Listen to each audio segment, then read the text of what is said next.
Hello, good evening प्यारे साथियों। स्वागत है आप सभी का आपके स्टडी प्लेटफॉर्म पे। मैं आशा करता हूँ आप सभी कोई मस्त होंगे। कैसे हो आप सभी कोई? श्रेया, रितेश, राहुल, रोहित, अच्छे हैं आप सभी कोई?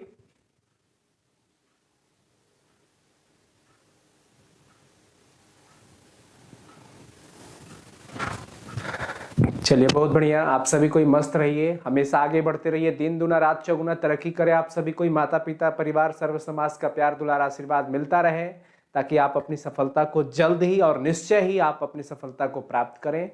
सबसे बड़ी चीज होती है कर्म करना। बच्चों, कर्म को प्राइमरी रखना, बाद में तो धर्म होते रहेगा, सबके साथ रिश्ते चलते रहेंगे, लेकिन अपना कर्म बिल्कुल मत भूलना। जो कर्म होता है, जो कर्म के राही होते हैं ना, जो कर्म को सबसे पहले प्राथमिकता देते हैं, वही सबसे आगे होता है।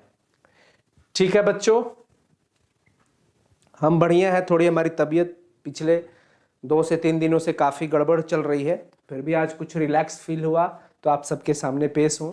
तो आज बड़ी ही शानदार चैप्टर है यार, एकदम जाना मत छोड़ करके बीच में। इतना शानदार चैप्टर है ना कि मत पूछो। तिरिच चैप्टर का नाम ही है तिरिच। जिन्होंने इसकी रचना की है वो है उदय प्रकाश जी। उदय प्रकाश जी, जिनका जन्म 1 जनवरी 1952 को हुआ था। 1 जनवरी 1952 को इनका जन्म हुआ था, उदय प्रकाश जी का। ठीक है ना?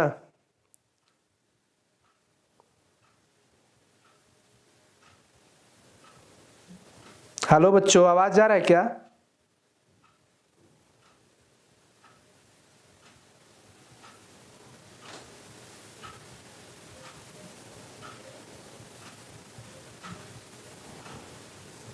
चलिए, बहुत ही बढ़िया। ठीक है बच्चों, लाइट तो सब है ही, फिर दिक्कत नहीं है। तिरिच जो चैप्टर है ना, काफी ही शानदार, इमोशनल, और इस चैप्टर को पढ़ने से पता चलेगा कि हमारे आसपास के जो लोग रहते हैं, जो समाज में लोग रहते हैं, विशेषकर गांव और शहरों के लोगों के बीच कैसा किनका बिहेव होता है, मानसिकता क्या होती है, इस चैप्टर के अंदर हमें बड़ी अच्छे से पढ़ने को मिलेगा। शहर तक की एक सफर होती है, गांवों से शहर तक किसके वजह से, परिस्थिति हालात क्या होते हैं, इन सारी बातों का संपूर्ण अर्थ और मजेदार सेशन को देखने के लिए हमारे साथ अंत तक जुड़ोगे ना सब? आज सभी कोई? ऋषि साइनी बोल रहे हैं सर वीडियो नहीं चल रहा है। बाबू, आपका इंटरनेट पैक खत्म होगा, इसलिए आपको सिर्फ ऑडियो ही सुनाई दे रहा होगा। ठीक है ना? चलिए, तो स्टार्ट करते हैं। तिरिच शब्द का अर्थ क्या होता है, यह जानने से पहले मुझे लगता है कि चैप्टर को स्टार्ट कर देना चाहिए। क्यों? क्योंकि हर चैप्टर में मैं पहले शीर्षक का अर्थ बताता हूं। शीर्षक यही क्यों चुना गया उदय प्रकाश जी के द्वारा, इसके बारे में भी बताता हूं। लेकिन इसमें हीरो की एंट्री तब होगी जब कुछ चीजें चल जाएंगी। आइए थोड़ा सा स्टार्ट कर लेते हैं चीजों को, फिर आपको खुद ब खुद पता चल जाएगा कि यार तिरिच क्या होता है। चलिए स्टार्ट करते हैं बच्चों चैप्टर को। लेखक का परिचय अलग सेक्शन में होगा, चैप्टर एक्सप्लेनेशन एक अलग सेक्शन में, जो कि आज आपके साथ मैं अनुसर आपके साथ हूं। देखिए, ये जो घटना है, लेखक कहते हैं कि इस घटना का संबंध पिताजी से है। हालांकि चैप्टर लंबा है बच्चों, में भी हो सकता है 2 पार्ट में जाए, कोशिश करेंगे आज जितना होगा आज हम लोग करेंगे। इस घटना का संबंध पिताजी से है, मेरे सपने से है और शहर से भी है। लेखक कहते हैं कि यार ये जो घटना हुई थी, कौन सी घटना, आगे मिलेगा। संतोषम परम सुखम, धैर्य रखिए, चीजें अच्छी मिलेगी। मैं ये कह रहा हूं, मैं मतलब लेखक कह रहे हैं कि मैं ये जो घटना आपको सुनाने जा रहा हूं, लिखने जा रहा हूं, इस घटना का संबंध मेरे पिताजी से है, शहर से भी है और मेरे सपने से भी है। कैसे सपने, आगे मिलेगा। शहर के प्रति जो एक जन्मजात भय होता है उससे भी है, शहर से, शहर को लेकर के जो पैदाइशी जन्मजात जो डर होता है ना, उससे भी इस घटना का संबंध है। पिताजी तब 55 साल के हुए थे। यह घटना तब की है जब लेखक के पिताजी 55 साल के हैं। सिंपली लेखक को ही मान के चलते हैं, लेखक के पिताजी हम इंगित करेंगे। दुबला शरीर था, बाल बिल्कुल मक्के के भुए जैसे सफेद। गांवों में जनेरा होता है बच्चों, मक्का, मक्का का जो भुआ होता है ना, बाल एकदम भुआ सफेद रंग का, वैसे इनके पिताजी के बालों का रंग हो गया था। 55 साल की उम्र थी, चैट सेक्शन में लिखिए। ठीक है ना? सिर पर जैसे ऐसा लग रहा था कि रुई रखी हो, सिर पर कैसा लग रहा था कि जैसे रुई रखी हो। वे सोचते ज्यादा थे, बोलते बहुत कम थे। लेखक कहते हैं कि हमारे पिताजी जो है, सिंपल जो है कि वो पिताजी के बारे में बता रहे हैं कि वे लिखते नहीं, सोचते बहुत ज्यादा थे, बोलते बड़ा कम थे। जब बोलते तो हमें राहत मिलती थी, जब वे बोलते थे तो हमें राहत मिलती, तो नहीं तो हमें ही बकबकी करना लगता था, हमें ही बोलना पड़ता था। जैसे देर से रुकी हुई सांस निकल रही हो। ऐसा लगता था कि जब पिताजी बोलते हैं तो हम लोगों को चुप रहने को मतलब मिलता है, आराम मिलता है। लगता है कि देर से जो रुकी हुई सांस थी अब निकल रही हो। साथ साथ हमें डर भी लगता है। हम बच्चों के लिए वे एक बहुत बड़ा रहस्य थे। हर पिता अपने माता पिता जो भी होता है ना, हर पिता एक बच्चे के लिए मतलब आदर्श भी होते हैं, रहस्य। हमें पता था कि संसार की सारी भाषाएं वे बोल सकते हैं। पिताजी संसार की सभी भाषाओं को बोल सकते हैं। दुनिया उनको जानती है और हमारी तरह ही उनसे डरती और उनका सम्मान भी करती है। जैसे हम अपने पिताजी से डरते हैं, वैसे सारी दुनिया हमारे पिताजी से डरती है। और डरना तो मतलब है ही, साथ ही साथ सम्मान करना। डर एक सम्मान वाली होती है, लिहाज वाला वो था। हमें उनकी संतान होने का गर्व था। हमें अपने मतलब हम अपने पापा के बेटे हैं, इस पर हमें बड़ा ही प्राउड फील होता था हम लोगों को। कभी कभी वैसे ऐसा सालों में एक आध बार ही होता है। वैसे कभी कभी एक आध बार मतलब कि कई बार नहीं, एक आध बार मतलब एक दो बार। वे शाम को हमें अपने साथ टहलाने कहीं बाहर ले जाते थे। कभी कभी ऐसा इवेंट होता था साल में एक दो बार कि हम लोग उनके साथ, पिताजी के साथ टहलने के लिए बाहर जाते थे। चलने से पहले वो मुंह में तंबाकू भर लेते थे। तंबाकू के कारण वो कुछ बोल नहीं पाते थे। अक्सर तंबाकू खाने वाले अब गुटर गुटर चबाएंगे कि बोलेंगे, समझ रहे हो ना। तंबाकू के कारण वे कुछ बोल नहीं पाते थे, वे चुप रहते थे। क्या रहते थे? चुप रहते थे। ध्यान रखना सब। यह चुप्पी हमें बड़ा गंभीर, गौरवशाली, आश्चर्यजनक और भारी भरकम लगती थी। ऐसा लगता था कि बहुत अजीब सा। मतलब छोटी बहन कभी उनसे रास्ते में कुछ पूछना चाहती तो फौरन मैं उसका जवाब देने की कोशिश करता, जिससे पिताजी को बोलना न पड़े। साथ में छोटी बहन भी हुआ करती थी। कुछ सवाल रास्ते में चलते चलते कुछ देखती होगी या फिर कुछ मन में सवाल आता होगा तो वो पूछती है अपने पापा से। तो लेखक सोचते हैं कि यार पापा तो मुंह में गुटखा लिए हैं, तंबाकू लिए हैं, मैं वो बोले नहीं, इससे बेहतर है कि मैं ही इनका जवाब दे देता हूं। तो बहन के जो भी सवाल हुआ करते थे, कोशिश करते हैं हम कि हम ही जवाब दे दें, नहीं तो पापा को बोलना पड़ेगा। वैसे यह काम काफी मुश्किल और जोखिम भरा होता था यार, जवाब देना भी और साथ ही साथ पापा का चुप्पी देखना अजीब होता था। क्योंकि मैं जानता था कि अगर मेरा जवाब गलत हुआ तो पिताजी मेरा वाट लगा देंगे और पिताजी को बोलना पड़ जाएगा। इसलिए बड़ा अजीब सा मतलब एक था ही मतलब मन में। बोलने में उन्हें परेशानी होती थी। एक तो तंबाकू की पीक निकालनी पड़ती थी, पुच पुच। देखो ना, कभी बड़ी अजीब से थूकते भी है वो लोग जो तंबाकू वगैरह लेते हैं ना, पूरा एकदम इकट्ठा करके पुच निकालते हैं ऐसे। ठीक है, एक तो तंबाकू की पीक निकालनी पड़ती थी, फिर जिस दुनिया में वे रहते थे वहां से निकलकर यहां तक आने में उन्हें एक कठिन दूरी तय करना पड़ता था। पिताजी कहीं दूसरे सोच विचार में डूबे हुए हैं, बहन का सवाल कहीं और है, वहां से यहां इनका मानसिकता लाना ये भी एक अपने आप में कठिन हुआ करता था पिताजी के लिए। वैसे बहन के सवालों में कोई खास बात नहीं होती थी। बहन का सवाल ऐसा बहुत बड़ा भारी भरकम नहीं होता था।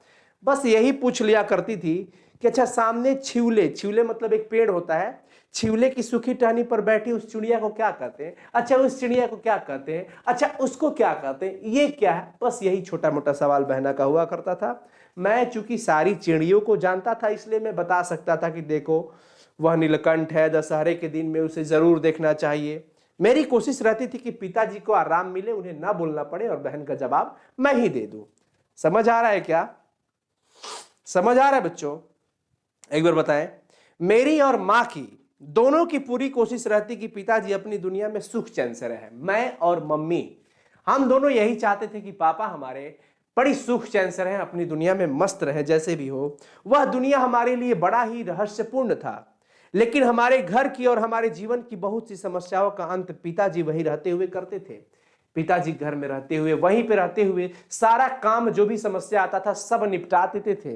पिता का होना बच्चों हमारे और आपके लाइफ में बड़ा ही इंपॉर्टेंट है, बहुत ही जरूरी है पिता का होना। वैसे तो सबका होना जरूरी है।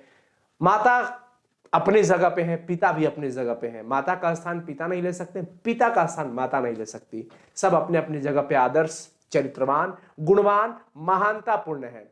एक चीज ध्यान रखिएगा, यहां पे जो बात लेखक कर रहे हैं कि घर बैठे बैठे पिताजी कई सारी समस्याओं का हल कर देते थे, वैसा आपके पापा भी करते हैं, हमारे पापा भी करते हैं, लेकिन विशेष अभी फोकस चैप्टर पे रहेगा। जैसे जब मेरी फीस की बात आई, उस समय हमारे पास का आखिरी गिलास भी गुम गया था, सब लोग लोटे में पानी पीते थे, पिताजी 2 दिन तक बिल्कुल चुप। मां को भी शक हुआ कि पिताजी फीस की बात बिल्कुल भूल गए हैं। अब हमारे भाई ट्यूशन या स्कूल की फी भरनी थी, मैं आके घर में बोला, 2 दिन तक मतलब कोई इस पे चर्चा नहीं किया। मुझे भी लगा कि यार क्या पता पापा बात ही नहीं करना चाहते हैं क्या, या फिर मम्मी को भी लग गया कि पापा फी वाली बात तो भूल ही गए हैं, या फिर इसका हल उनके बस की बात नहीं है, या तो वो फी भूल गए हैं या फिर फी का सॉल्यूशन करना उनके बस का बात नहीं है, ऐसा लग रहा है लेखक को और उनकी मां को। लेकिन तीसरे दिन सुबह सुबह पिताजी ने मुझे एक पत्र लिफाफे में रख कर दिया। तीसरे दिन, याद रखिएगा, ऑब्जेक्टिव में भैया पूछेगा तो याद रहेगा, तभी आप लगाओगे। तीसरे दिन सुबह सुबह पिताजी ने मुझे, बाप रे सर्दी, नाक में गुदगुदी हो रहा है, भूकंप आ रहा है नाक के अंदर, कुचुर कुचुर कुचुर कुचुर, माथा भारी हो जाता ना। चलिए मजा आएगा गुदगुदी होगा तो। चलिए बच्चों, लेकिन तीसरे दिन सुबह सुबह पिताजी ने मुझे एक पत्र लिफाफे के अंदर रख करके दिया, कहा कि शहर के डॉक्टर पंत के पास ले जाकर के चले जाओ और दे दो। शहर के डॉक्टर पंत जी को, भाई पत्र किसको देना था? पंत जी को, नोट कर लो अगर पेन पेपर लिए हो तो। पंत जी के पास भेजा। मुझे बड़ा आश्चर्य हुआ कि जब डॉक्टर ने मुझे शरबत पिलाई, मुझे बहुत आश्चर्य हुआ, कब? जब डॉक्टर ने मुझे शरबत पिलाई, घर के भीतर ले जाकर अपने बेटे से परिचय कराया और 100-100 के 3 नोट मुझे दिए। देखिए एक पत्र, पिताजी के पत्र की क्या महत्व होती है, देख रहे हैं ना। डॉक्टर पंत के पास जाते हैं लेखक, इज्जत देखिए कि डॉक्टर पंत इनको घर में अंदर बुला करके अपने बेटे से परिचय कराते हैं, बिठा करके शरबत पिलाते हैं।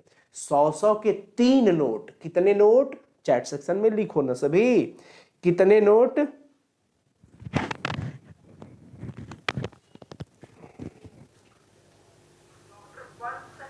आवाज सही नहीं आ रहा है बच्चों। नवलेश, रागिनी, संतोष बताओ तो, आवाज सही नहीं आ रहा है क्या? एक लड़की अभी कोई लिखी कि आवाज सही नहीं आ रहा है। आ रही है? सही आ रही है ना? बता देंगे सही आ रही है ना? ठीक है।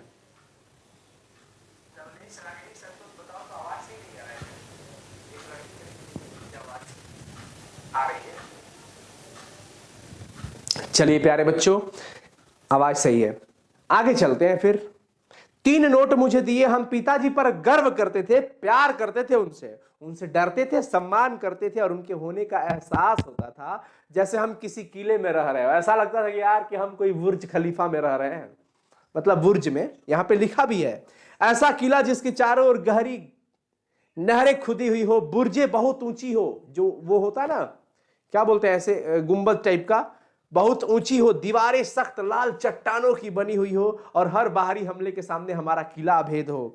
ऐसा लग रहा है कि हम मतलब बहुत ही सुरक्षित जगह पे हैं, कोई बाहर से कितना भी अटैक करे हम सुरक्षित हैं। देखिए पिता का होना। अच्छा, छोटे में जब हम लोग बचपन में अवस्था में थे, काफी छोटे थे, बाहर में झगड़ा वगड़ा करके आ गए, कोई कंप्लेंट करके आ गया, घर पे लेके आ गया, तो जैसे मम्मी के आंचल में छुप करके इधर उधर ऐसे ऐसे घूमते रहते थे। अगर कोई पीछे से ऐसे मारने के लिए करता था तो ऐसे ऐसे भाग रहे थे गोल गोल, बस इतनी सी आंचल में पूरे मुंह छुपा करके। ऐसा लगता था यार हम अब पूरी दुनिया हमारे पास है, कोई कुछ कर नहीं सकता था। हम बहुत सुरक्षित अपने आप को महसूस करते हैं माँ के इस छोटे से आंचल में।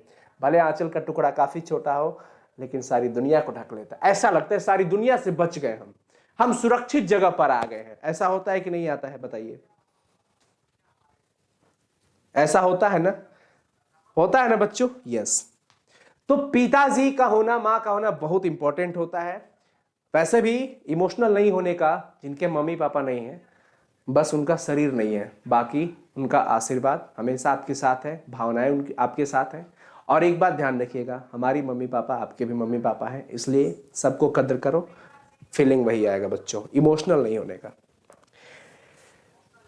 अब देखिए, पिताजी एक बड़ा ही मजबूत किला थे, हम उन्हीं के बल पे रहते थे, उनके साहस और उनके हिम्मत पे रहते थे। उनके परकोटे पर हम सब कुछ भूल कर खेलते थे, दौड़ते थे और रात में खूब गहरी नींद मुझे आती थी। लेकिन उस दिन शाम को जब पिताजी बाहर से टहल कर आए तो उनके टखने में पट्टी बंधी थी, नीचे टखने में पट्टी बंधी थी। ध्यान रखिएगा बच्चों।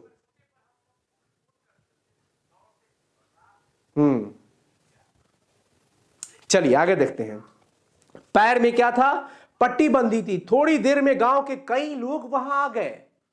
थोड़ी ही देर में सभी लोग, गांव के बड़ी लोग इकट्ठा हो गए। पता चला कि पिताजी को जंगल में तिरिछ ने काट लिया। तिरिछ विस्खापर जिसको कहा जाता है, जहरीला लिजार्ड होता है बच्चों।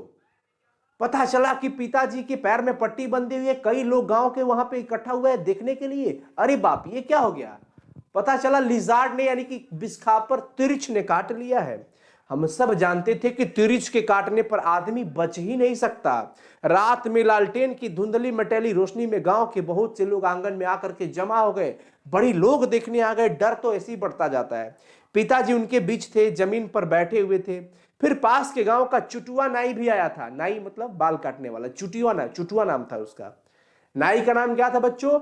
चुटुआ नाई भी आया था। वह अरंड के पत्ते और कंडे की राख से जहर उतारता था। अरंड का एक पत्ता होता है और कंडे मतलब गोबर होता है। गोबर से बना एक ईंधन होता है, ठीक है ना। उसकी राख से जहर उतारता था। बीस खापर जब काट देता ना तो झाड़ता है लोग, गांव में ऐसा होता है। तिरिछ एक बार मैंने देखा था, लेखक कहते हैं, मैं तिरिछ एक बार देखा हूं। तालाब के किनारे जो बड़ी बड़ी चट्टानों के ढेर होते थे ना, और जो दोपहर में खूब गर्म हो जाते थे, उनमें से किसी चट्टान की दरार से निकलकर वह पानी पीने तालाब की ओर जा रहा था। लेखक बता रहे हैं कि भाई एक पत्थर, तालाब के किनारे बड़ी बड़ी चट्टानें थी। जब धूप निकलता था तो चट्टान गर्म होगा तो भैया उसमें से विस्खापर यानी कि जो तिरिछ है वो तो बाहर निकलेगा। बाहर निकलकर तालाब की ओर पानी पीने जा रहा था तो मैं एक बार वो देखा था। मेरा एक मित्र था जिसका नाम था थानू। थानू क्या नाम था बच्चों? ध्यान रखिएगा, ये जो सवाल है ऑब्जेक्टिव यहां से कई सारे पूछे जाते हैं, तो मैं आपको यहां पे लिख देता हूं। जो मित्र था, मित्र का नाम क्या था? थानू था, जो कि लेखक का दोस्त था। लेखक का दोस्त था, ठीक है बच्चों, ये ध्यान रखिएगा। थानू कौन था? लेखक का दोस्त था। उसने बतलाया कि देखो वह तिरिछ है, काले नाग से 100 गुना ज्यादा उसमें जहर होता है। मेरा दोस्त थानू बताया था कि यार देखो वहां पे, अरे बाप रे, देखो देखो देखो, देखो ये तिरिछ है, हटो हटो हटो जल्दी हटो, इसमें ना काले नाग से 100 गुना ज्यादा जहर होता है। ऐसा कौन बताया था? थानू ने बताया था। उसी ने बताया कि सांप तो तब काटता है जब उसके ऊपर पैर पड़ जाए। सही बात है, जब सांप के ऊपर पैर पड़ेगा तो वो अपना जान बचाएगा। अच्छा, हमारे यहाँ गांव में कहावत कहा जाता है ना कि सांप सुबह सुबह उठ करके भगवान से विनती करता है कि हे प्रभु, आज पूरे दिन हमें मनुष्य से भेंट ना हो, और मनुष्य से विनती करता है कि हमको सर्प से भेंट ना हो। मतलब जब कोई समस्या में पड़ता है तभी ना अपना जान बचाने की कोशिश करेगा। थानू बताया था लेखक को कि यार पता है सांप तो तब काटता है जब उसके ऊपर पैर पड़ जाए, लेकिन तिरिछ तो नजर मिलाते ही दौड़ जाता है। नजर मिल गया ना, तिरिछ का नजर मिल गया ना, आंखों से आंखें लड़ गई, वो दौड़ जाएगा काटने के लिए, पीछे पड़ जाता है। यार उससे बचने के लिए कभी सीधे नहीं भागना चाहिए, टेढ़ा मेढ़ा भागो, चक्कर काटते हुए गोल मोल मटोल करके भागो, नहीं तो वो तुरंत बड़ी तेज भागता है। समझ गए? दरअसल जब आदमी भागता है तो जमीन पर वह सिर्फ अपने पैरों के निशान ही नहीं छोड़ता, बल्कि हर निशान के साथ वहां की धूल में अपनी गंध भी छोड़ जाता है। अब भैया हम दौड़ के भागेंगे ना, थानू जो मित्र है लेखक का, वो दोस्त जो है लेखक को बता रहे कि अरे पता है, इंसान जब दौड़ता है तो पैरों को तो निशान होते ही हैं, लेकिन उसके साथ साथ वहां पे उसके धूल में सुगंध भी आ जाता है इंसान का, और तिरिछ इसी गंध के सहारे दौड़ता है। थानू ने बतलाया कि तिरिछ को चकमा देने के लिए आदमी को यह करना चाहिए कि पहले तो वह बिल्कुल पास पास कदम रखे, हाँ जी, स्टेप एकदम नजदीक नजदीक रखे, और फिर जल्दी जल्दी कुछ दौड़े, फिर 4-5 बार खूब लंबी लंबी छलांग मारे, ताकि विस्खापर जो तिरिछ है अगर पीछा करेगा भी तो मतलब भटक जाएगा। यार यहां के बाद कदम कहां गया उसका, स्टेप इधर उधर देखेगा, वो तो लंबा छलांग मारे हो तुम। तो भाई लेखक को जो मित्र है, लेखक का जो मित्र है थानू, वो यह बता रहा है कि तिरिच को कभी कभी चकमा देने के लिए ना एकदम कभी कभी बहुत पास कदम रखो और फिर मारो 3-4 बहुत लंबी छलांग मारो, ताकि तिरिच सूंघता हुआ तो दौड़ेगा, जहां पास पैर के निशान होंगे वहां उसकी रफ्तार खूब तेज हो जाएगी, और जहां से आदमी ने छलांग मारी होगी वहां आकर के वो उलझन में पड़ जाएगा, पते नहीं चलेगा, तब वो इधर उधर भटकते रहेगा, तब तक तुम बहुत आगे निकल जाओगे। ठीक है ना, समझ आ रहा है बच्चों? हमें तिरिच के बारे में 2 बातें और पता थी। एक तो यह कि जैसे ही वह आदमी को काटता है वैसे ही वह वहां से भागकर किसी जगह पेशाब करता है और पेशाब में लौट जाता है। अगर तिरिच ने ऐसा कर लिया तो आदमी बच नहीं सकता। बाप रे बाप, ये लेखक कर रहे, मैं नहीं कर रहा हूं, लेखक कर रहे कि हमें तिरिच के बारे में तो ये भी पता था कि तिरिच जब किसी इंसान को काट लिया और काट कर कहीं जाके पेशाब कर देता है और पेशाब में भी अगर लौट गया हो तो समझ जाओ आदमी बचे वाला नहीं है। अगर उसे बचना है तो तिरिच के पेशाब में लौटने के पहले तिरिच को खुद किसी नदी या कुएं या तालाब में डूब, अच्छा अगर इंसान को बचना है जिसको तिरिच ने काट लिया है तो बचने वाले को ऐसा करना होगा कि तिरिच पेशाब में लौटने से पहले ही, तिरिच पेशाब में ना लौटे भाई, लौटने से पहले कहीं कुआं तालाब में जाकर के तुम डुबकी लगा लो, या फिर तिरिच के ऐसा करने से पहले ही तिरिच को मार दो। अब देखिए दूसरी बात यह कि तिरिच काटने के लिए तभी दौड़ता है जब उससे नजर टकरा जाए। अब ऑब्जेक्टिव में पूछेगा कि तिरिच कब दौड़ता है, तो कहना कि जब नजर से नजर मिली तो तिरिच को प्यार हो जाता है। क्या बोल रहे हैं सर? ये सर सही बोल रहे हैं। जब तिरिच से नजर मिलेगा ना तो फिर वो तुमको दौड़ा देगा। दूसरी बात यह कि तिरिच नजर से नजर मिली तो सब हो गया, क्या हो गया? दौड़ गया तिरिच, और कुछ ज्यादा इधर उधर मत सोचो। दूसरी बात यह कि तिरिच के काटने के लिए तिरिच तभी दौड़ता है जब उससे नजर टकरा जाए। अगर तिरिच को देखो तो उससे कभी आंख मत मिलाओ, आंख मिलते ही वह आदमी की गंध को पहचान लेता है और फिर पीछे लग जाता है। पीछे, ओ कितना क्यूट हो, कितने अच्छे लग रहे हो, ये सब थोड़ी बोलेगा वो जान लेने के लिए पीछे भागता है। फिर तो आदमी चाहे पूरी पृथ्वी का चक्कर लगा ले, तिरिच पीछे पीछे आता है। अजीब सा है। मैं भी तमाम बच्चों की तरह उस समय तिरिच से बहुत ही डरता था यार। मैं लेखक, मैं नहीं, मैं भी तमाम बच्चों की तरह, माथे पे इतना सरसों तेल पड़ गया ना, एकदम रोगी की तरह शक्ल लग रहा होगा। कोई नहीं, यहाँ पे तिरिच को देखते हैं हम लोग, हटाओ। मैं भी तमाम बच्चों की तरह उस समय तिरिच से बहुत ही डरता था। मेरे बुरे सपने के सबसे खतरनाक पात्र 2 थे। पता है, मेरे कभी कभी इतना बुरा सपना देखता था, और बुरे सपने किसके आते थे? सिर्फ 2 ही जानवरों के आते थे। वो एक हाथी था और दूसरा तिरिच था। मतलब ये दोनों जानवर जो है ना, हमें बहुत डराते थे सपनों में।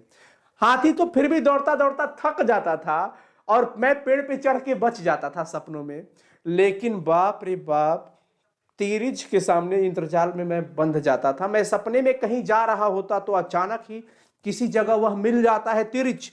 उसकी जगह तय नहीं होती थी, कहां मिलेगा, कोई जरूरी नहीं था कि चट्टानों की दरार में ही मिले, पुरानी इमारतों के पिछवाड़े में मिले, झाड़ी के पास दिखे, अरे नहीं, बाजार, सिनेमा, कहीं भी दिख जाता था वो, कहीं भी वो दिख सकता था। मैं अपने सपने में बड़ा ही परेशान रहता था। मैं सपने में कोशिश करता था कि उससे नजर ना मिला पाऊं, लेकिन वह इतनी परिचित आंखों से मुझे देखता है कि मैं अपने आप को रोक नहीं पाता था और जबरन नजर मिल ही जाती है और सब हो जाता है, कुछ नहीं होता है। ठीक है, रोक नहीं पाता था, आंख मिलते ही उसकी नजर बदल जाती थी और वो मेरे पीछे दौड़ जाता था। मैं भागने लगता था सपने में, मैं गोल गोल चक्कर लगाता था, जल्दी जल्दी पास डग पैर रख कर के खूब लंबी लंबी छलांग मारता था, जैसा मेरा दोस्त थानू बताया था मैं वैसा ही करता था। कभी किसी ऊंची जगह पे चढ़ जाता था, लेकिन मेरी 1000 कोशिशों के बावजूद वो चकमा नहीं खाता था।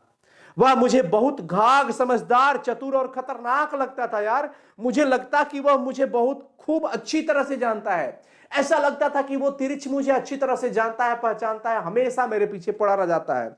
उसकी आंखों में मेरे लिए परिचय की जो चमक थी ना, उससे मुझे लगता है कि वह मेरा ऐसा शत्रु है जिसे मेरे दिमाग में आने वाले हर विचार के बारे में उसे पता है। ऐसा लग रहा था कि जो मैं सोचता हूं कि मैं इधर भागू उधर चढ़ू, सब उसको पता है यार, हर जगह पे वो आ जाता है।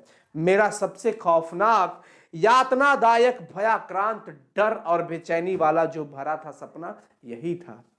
भागते भागते मेरा पूरा शरीर थक जाता, फेफड़े फूल जाते, दौड़ करके हालत बिगड़ जाते थे। मैं पसीने में लथपथ हो करके बेदम होने लगता था, सांस लेने में परेशानियां होने लगती थी। एकदम डरावनी, सुन्न कर देने वाली मृत्यु मेरे बिल्कुल करीब आने लगती थी मेरे सपनों में। मैं जोरों से चिल्लाता था, रोने लगता था सपनों में। पिताजी को, थानू को, माँ को बुलाता था, माँ, थानू, पिताजी, ऐसे करके मैं चिल्लाता था। फिर मैं जान जाता था कि यार ये तो सपना है। समझ गए? समझ गए? एक बार बता दीजिए सभी कोई, समझ गए? समझ गए बच्चों?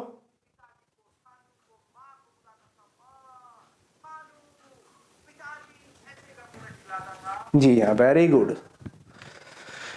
अब देखिए, लेकिन यह पता चल जाने के बावजूद मैं अच्छी तरह से जानता कि तब भी मैं अपनी इस मृत्यु से नहीं बच सकता। मृत्यु नहीं, तिरिच द्वारा अपनी, क्या है इसके बाद तो मेरे में नहीं लिखा है, पेज नंबर 140 में किसी के पास पेज किताब है तो देखो। अच्छा, अपनी हत्या से, अच्छा ठीक है। लेकिन यह पता चल जाने के बावजूद मैं अच्छी तरह से जानता कि तब भी मैं अपनी इस मृत्यु से नहीं बच सकता। लेखक को यह पता होता है यार कि मैं अभी तो सपना देख रहा हूं, लेकिन पता नहीं उनको ऐसा फीलिंग आता है कि मुझे लगता है कि मैं ऐसा ही मृत्यु मुझे मिलेगा। मतलब क्या ही बताऊं, मृत्यु नहीं, तिरिच द्वारा अपनी हत्या से। और ऐसे में मैं सपने में ही कोशिश करता कि किसी तरह जाग जाऊं। मैं कोशिश भी करता था यार कि सपने में जाग जाऊं। मैं पूरी ताकत लगा देता था, सपना के भीतर आंखें खोल कर फाड़ता था, रोशनी को देखने की कोशिश करता था, जोर से कुछ बोलता। कई बार बिल्कुल ऐन मौके पर मैं जागने में सफल भी हो जाता था, कई बार तो जग भी जाते थे। मां बतलाती थी कि मुझे सपने में बोलने और चिखने की आदत है। नोट करियो मेरे दोस्त सभी कोई, लेखक को किसकी आदत है सपने में? बोलने और चिखने, टहलने की आदत नहीं है, ध्यान रखना। लेखक को सपने में किसकी आदत है? बोलने और चिखने, बोलना और चिल्लाना। लिखने की, टहलने की, ये सब आदत नहीं है। ये ऑब्जेक्टिव में पूछा है सवाल, मैं इसलिए वहां पे हाईलाइट कर रहा हूं आपको, ठीक है ना। वैसे भी हमारा नाक जो है, नाक में गुदगुदी काफी होने लगी है। लेखक को तो बोलने और चिखने की आदत है, हमारे गुदगुदाने की आदत है।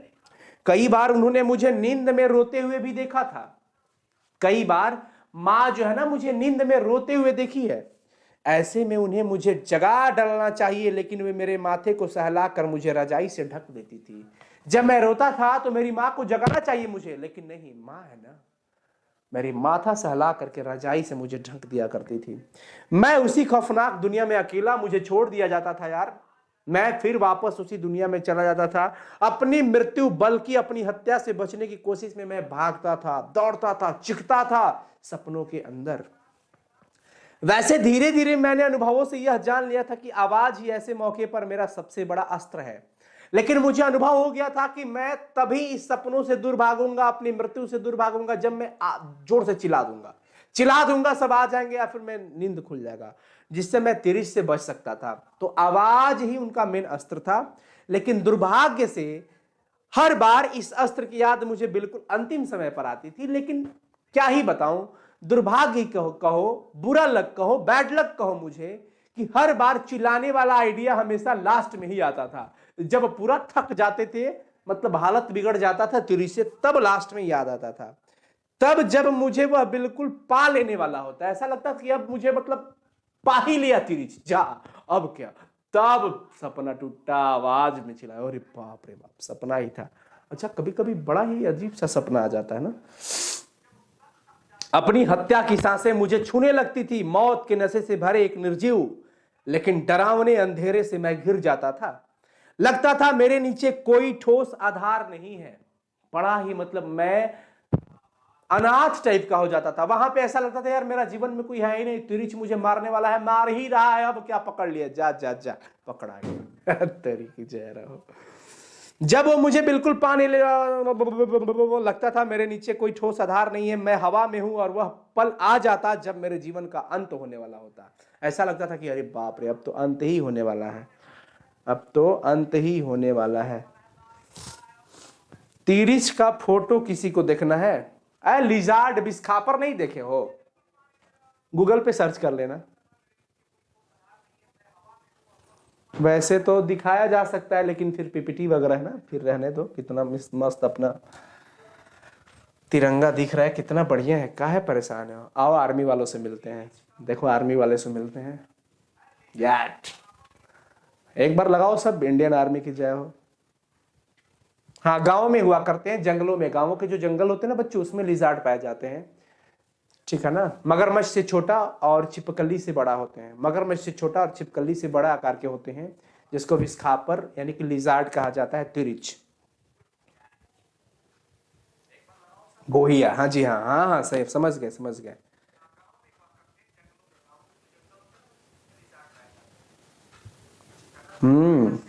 जो शहीद हो रहे हैं उनके लिए तो भाई चलिए नमन है। बाकी बात करते हैं आगे। देखिए, लेखक को काफी डर लगता था। तभी बिल्कुल इसी एक बहुत ही छोटे और नाजुक पल में मुझे अपने इस शस्त्र की याद आती और मैं जोर जोर से बोलने लगता, और इस आवाज के सहारे मैं सपने से बाहर निकल जाता था। मैं जग जाता था चिल्ला चिल्ला करके। कई बार मां मुझसे पूछती थी कि तुझे हो क्या गया था, है? मेरे पास इतनी भाषा नहीं थी कि मैं उन्हें सब कुछ बताऊं, एक एक चीज मैं उसे बता सकता था, लेकिन नहीं बता पाता था। अपनी इस असमर्थता के बारे में मुझे खूब पता था, और इसी वजह से मैं एक अजीब से तनाव, बेचैनी और असहायता से भर जाता था। मैं ये जानता था कि मैं एक एक शब्दों को मां के सामने व्याख्या नहीं कर पाऊंगा, ये मेरी कमजोरी है, मैं असमर्थ हूं इसमें। मैं इस वजह से काफी बेचैन रहता था। ऐसा लगता था कि सहायता ही नहीं मिल पाएगा। अंत में हार कर इतना ही कह पाता था कि बड़ा ही डरावना सपना था मां। अरे तुझे हो क्या जाता है सपने में? अजीब से चिल्लाते हो हमेशा, जब देखो तो रोने लगते हो, चिखने लगते हो, चिल्लाने लगते हो, ये सब क्या? लेखक नहीं बता पाते हैं, बस इतना कह देते हैं कि बड़ा ही डरावना सपना था। बस इतना कह के चुप हो जाते हैं। जाने क्यों मुझे शक था कि पिताजी को उसी तिरिच ने काटा था। इधर पिताजी को तिरिच काटा, इधर मुझे सपने बुरे आते थे। मुझे पता नहीं ऐसा क्यों लग रहा था कि यार कहीं वही तो तिरिच नहीं है ना जो मेरे पिताजी को काट लिया। देखिए संबंध पढ़िए, बड़ी मजेदार है, हिलिएगा मत। बाप रे बाप। जाने मुझे क्यों ऐसा शक हो रहा था कि पिताजी को उसी तिरिच ने काटा था जिसे मैं पहचानता था और जो मेरे सपने में आता था। लेकिन एक अच्छी बात यह हुई कि जैसे ही वह तिरिच पिताजी को काट कर भागा, पिताजी ने उसका पीछा करके उसे मार डाला था। जा, तय था कि अगर वे फौरन उसे नहीं मार पाते तो वह पेशाब करके उसमें जरूर लौट जाता, फिर पिताजी किसी हाल में नहीं बच पाते। यही वजह थी कि पिताजी को लेकर मुझे उनकी चिंता नहीं रह गई थी। हाँ, चिंता तो नहीं थी क्योंकि पिताजी उसको मार डाले थे। अब देखिए, बल्कि एक तरह की राहत और मुक्ति की खुशी मेरे भीतर धीरे धीरे पैदा हो रही थी। सही बात है। कारण एक तो यही कि पिताजी ने तिरिच को तुरंत मार डाला था, और दूसरा यह कि मेरा सबसे खतरनाक पुराना परिचित शत्रु आखिरकार मर चुका था। देखिए यहाँ पे दो बातें हो रही है बच्चों, यहां पर है जो दो बातें आ रही है। लेखक कहते हैं कि अब मुझे राहत सा फील हुआ। भाई क्यों? एक तो ये बात कि चलो पिताजी तिरिच को मार दिए हैं तो चलो पिताजी को कुछ नहीं होगा, ये टेंशन खत्म। दूसरा कि ये जो तिरिच साला दुष्ट आदमी है, दुष्ट आदमी नहीं है, जो जानवर है एक छोटा सा, वो डेली हमारे सपनों में आकर के मेरे से पंगा लेता है, मेरा वाट लगाता है, पैंट गीला करता है मेरा हमेशा। लेखक को ऐसा लग रहा है कि हमेशा आकर के मुझे डरा देता है सपनों में। चलो अब तो उसका खात्मा हो गया, अब तो मुझे नहीं डराएगा। उसका वध हो गया था। अब मैं अपने सपने के भीतर कहीं भी बिना किसी डर के सीटी बजाता घूम सकता था, मुझे ऐसा लग रहा था। उस रात देर तक हमारे आंगन में भीड़ रही आई। पिताजी को तिरिच काटा था बच्चों, वो लालटेन की वो धुमली मिटेली जो रोशनी थी, उसमें कई लोग आए थे, भीड़ काफी था। पिताजी को झाड़ फूक चलती रही, झरवैया लगे हैं झाड़ने में, एकदम झरवैया नाई जो आया था, चटुआ नाऊ, झाड़ रहा था। कांटे के जख्म को चीर कर खून भी बाहर निकाला गया, कि जहां काटा है, जहां काटा है भाई उसको काट के हटाया गया, खून निकाला गया। कुएं में डालने वाली लाल दवा जो पोटेशियम परमैंगनेट होता है बच्चों, वो भी जख्म में डाला गया था, घाव में। मैं निश्चिंत था, मुझे टेंशन नहीं था, क्योंकि पिताजी ने तिरिच को मार डाला था। ठीक है, आगे देखिए।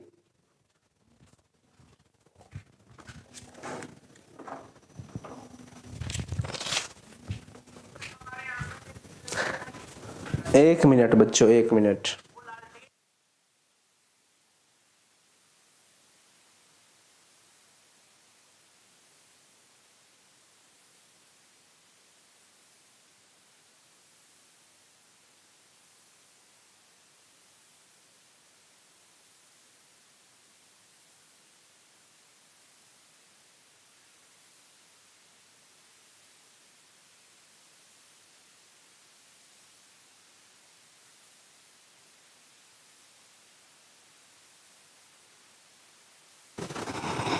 चलिए आगे चलते हैं बच्चों। अगली सुबह पिताजी को शहर जाना था। आवाज आ रही है? आवाज आ रही है बच्चों?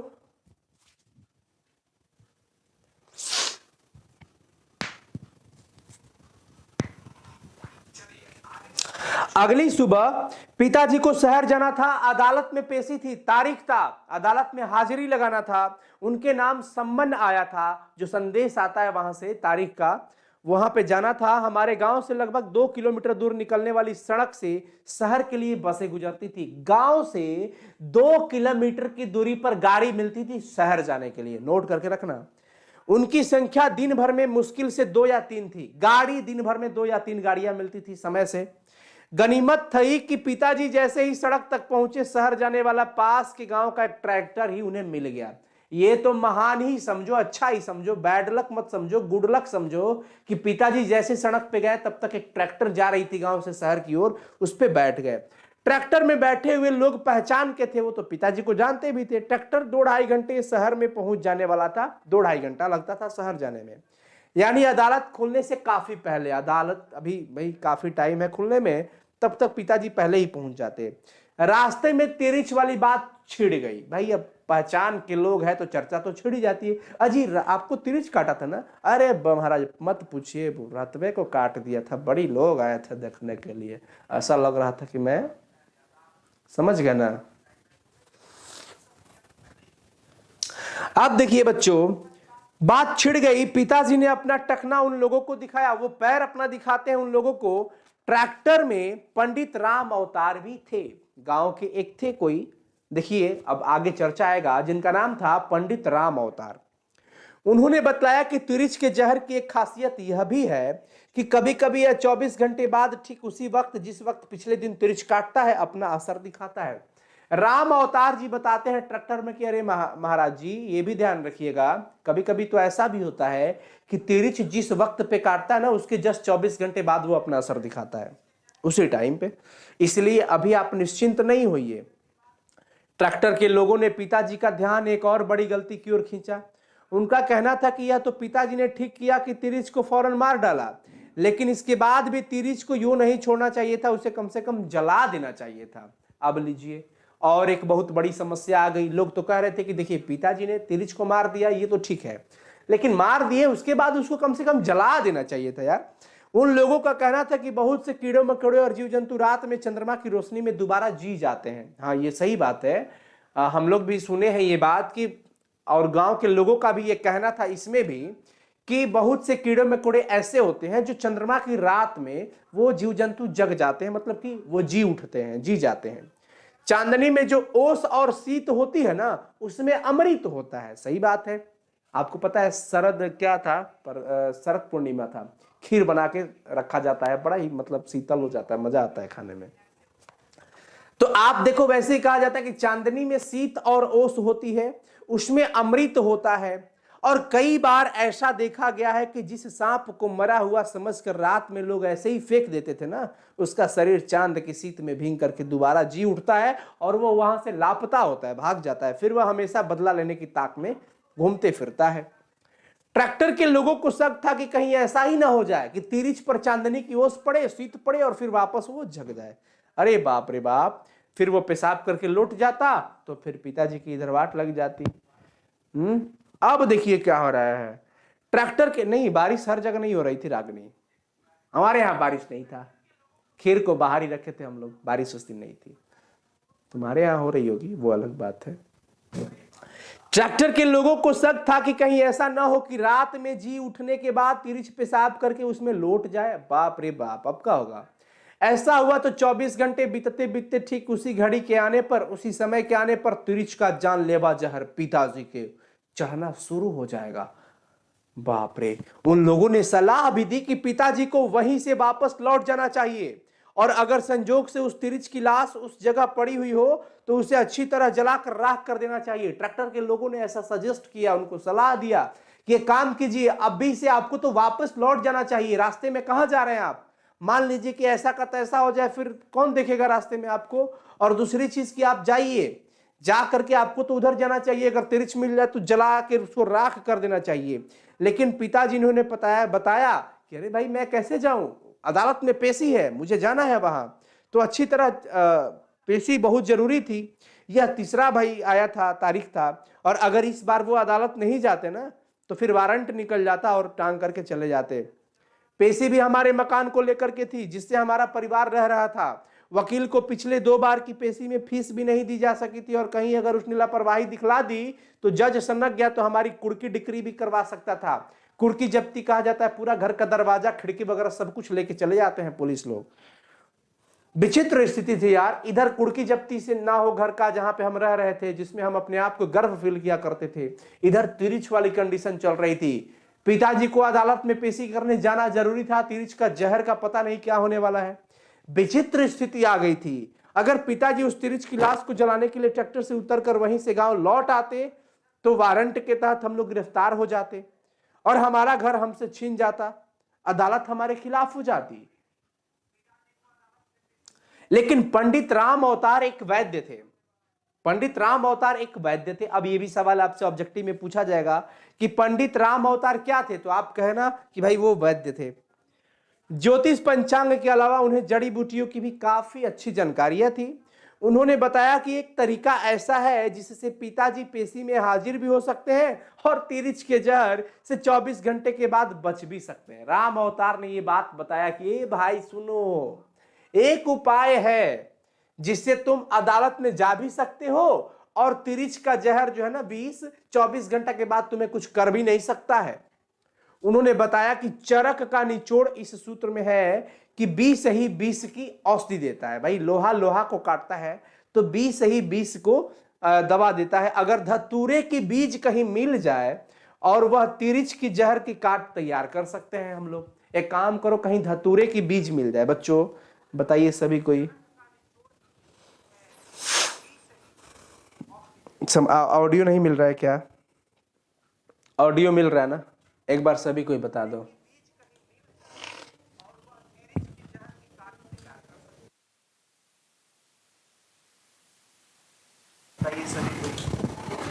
मिल रही है ना? चलिए अब देखिए बच्चों, पंडित राम अवतार ने बताया कि अगर वो मिल जाए तो हम लोग जहर तैयार कर लेंगे 20 उसको काटने वाला। अगले गांव सामतपुर में ट्रैक्टर रोक दिया गया। ट्रैक्टर कहां रोका गया? सामतपुर में। नोट करिए। एक तेली के खेत में धतूरे के पौधे आखिरकार खोज निकाले गए। जाओ, किस्मत सही था, धतूरा का पौधा भी मिल गया, पत्ते निकाल लिए गए। धतूरे के बीजों को पीसकर उसके तांबे के पुराने सिक्के के साथ उबालकर काढ़ा तैयार कर दिया गया। काढ़ा बहुत ही कड़वा था, इसलिए उसे चाय में मिलाया गया ताकि पिताजी धीरे धीरे करके पी जाए, है ना। इसके बाद सभी निश्चिंत हो गए।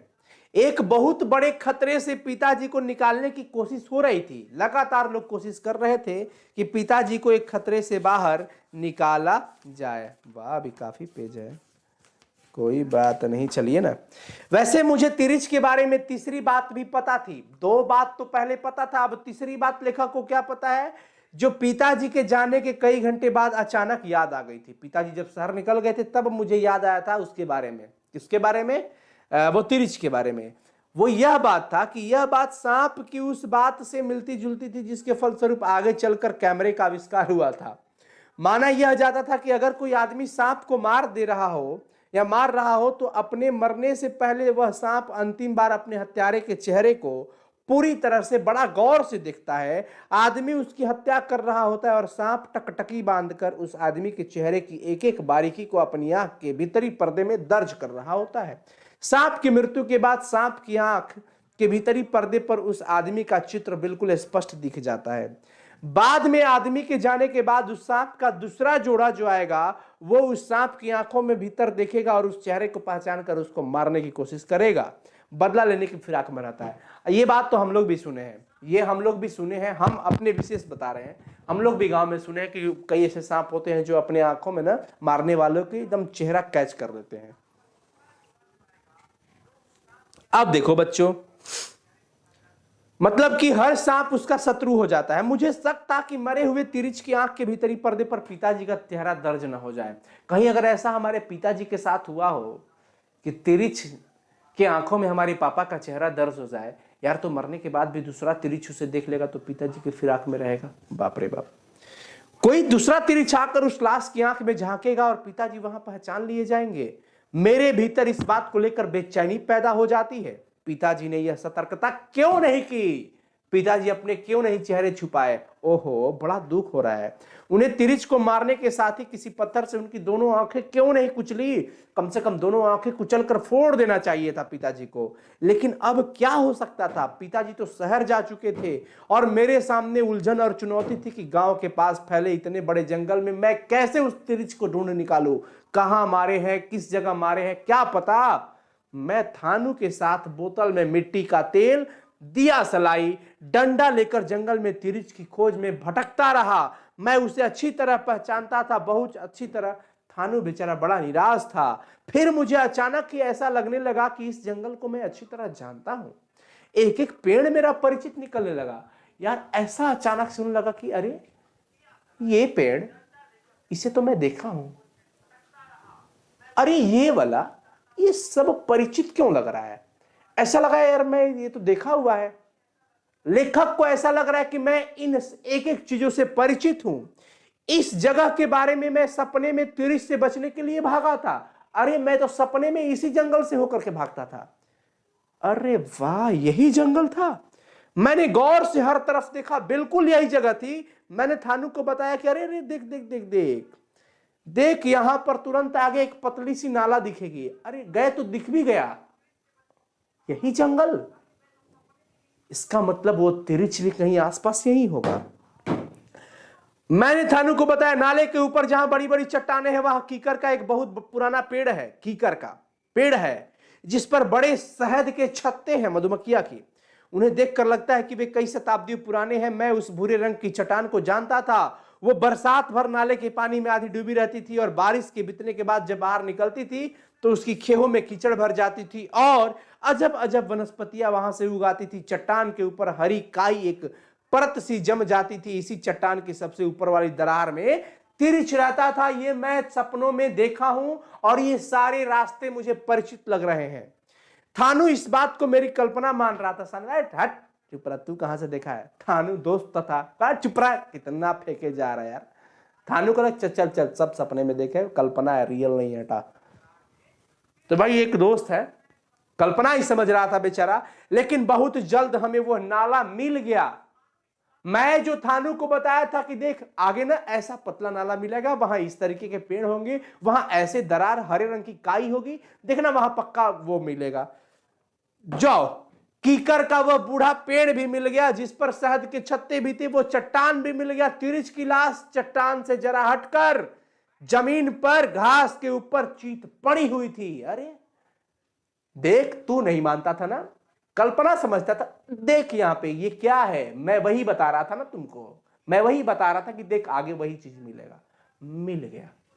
लेखक अपने मित्र को बताते हैं थानू को, वो सारी चीजें दिखने लगी। तिरिच की लाश वहीं पर पड़ी हुई, बिल्कुल वही तिरिच था जो हमें सपनों में दौड़ाता था, मुझे सपनों में डराता था, चिल्लाने को मजबूर करता था। मेरे भीतर हिंसा और उत्तेजना और खुशी की एक सनसनी फैल गई।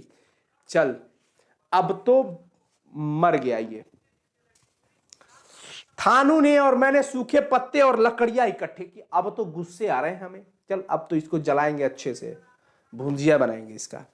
भुंजिया थोड़ी बनेगा। थानू ने और मैंने, लेखक कहते कि मैं और हमारा मित्र यानी थानू, सूखे पत्ते और लकड़ियां हम लोगों ने इकट्ठा किया, खूब सारा मिट्टी का तेल उस पर डाला और उसमें आग लगा दी। तिरिछ उसमें जल रहा था, उसके जलने की चिरायंध गंध हवा में फैल रही थी, बड़ा अजीब सा गंध आ रहा था। मेरा मन जोर से चिल्लाने के हुआ, लेकिन मैं डरा कि कहीं मैं जाग न जाऊं और यह सब कुछ सपना न साबित हो जाए। मुझे लगा यार अभी तो भी सपना नहीं है ना, मैं खूब चिल्लाने की कोशिश कर रहा हूं कहीं सपना ही ना हो जाए। मैंने थानू को देखा, वह रो रहा था, वह मेरा बहुत ही अच्छा दोस्त था। थानू बेचारा रो रहा था यार। मेरे सपने में इसी जगह से निकलकर उस तिरिछ ने कई बार मुझे पीछा करना शुरू किया था। आश्चर्य था कि इतने लंबे अरसे से उसके अड्डे को इतनी अच्छी तरह से जानने के बावजूद कभी दिन में आकर मैंने उसे मारने की कोशिश नहीं की थी। मैं जब सब कुछ जानता था तो मैं क्यों नहीं कोशिश किया उसको मारने के लिए। मैं आज बेतहासा खुश था। पंडित राम अवतार ने बतलाया था कि ट्रैक्टर ने 9:45 के लगभग शहर का चुंगी नाका पार किया था। चुंगी नाका शहर है, जगह है। वहां उन्हें नाके का टोल टैक्स चुकाने के लिए कुछ देर रुकना भी पड़ा था। वहां पर पिताजी ट्रैक्टर से उतरकर पेशाब करने गए थे।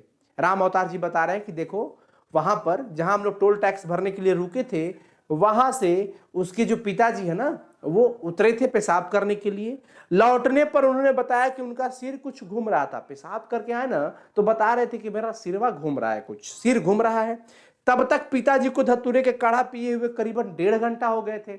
पिताजी के 1.5 घंटे हो गए यार। वो जो धतूरे का काढ़ा बनाया गया था चाय की तरह, वो तो 1.5 घंटे हो गए थे और इनको चक्कर आने लगा।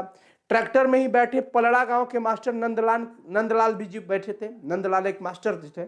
नंदलाल कौन था बच्चों? मास्टर थे। वो कह रहे थे कि देखो जब शहर में मिनरवा टाकीज के पास वाले चौराहे पर पिताजी को ट्रैक्टर से उतारा गया, तब उन्होंने ये बात बताई थी कि उनका गला कुछ सूख रहा है।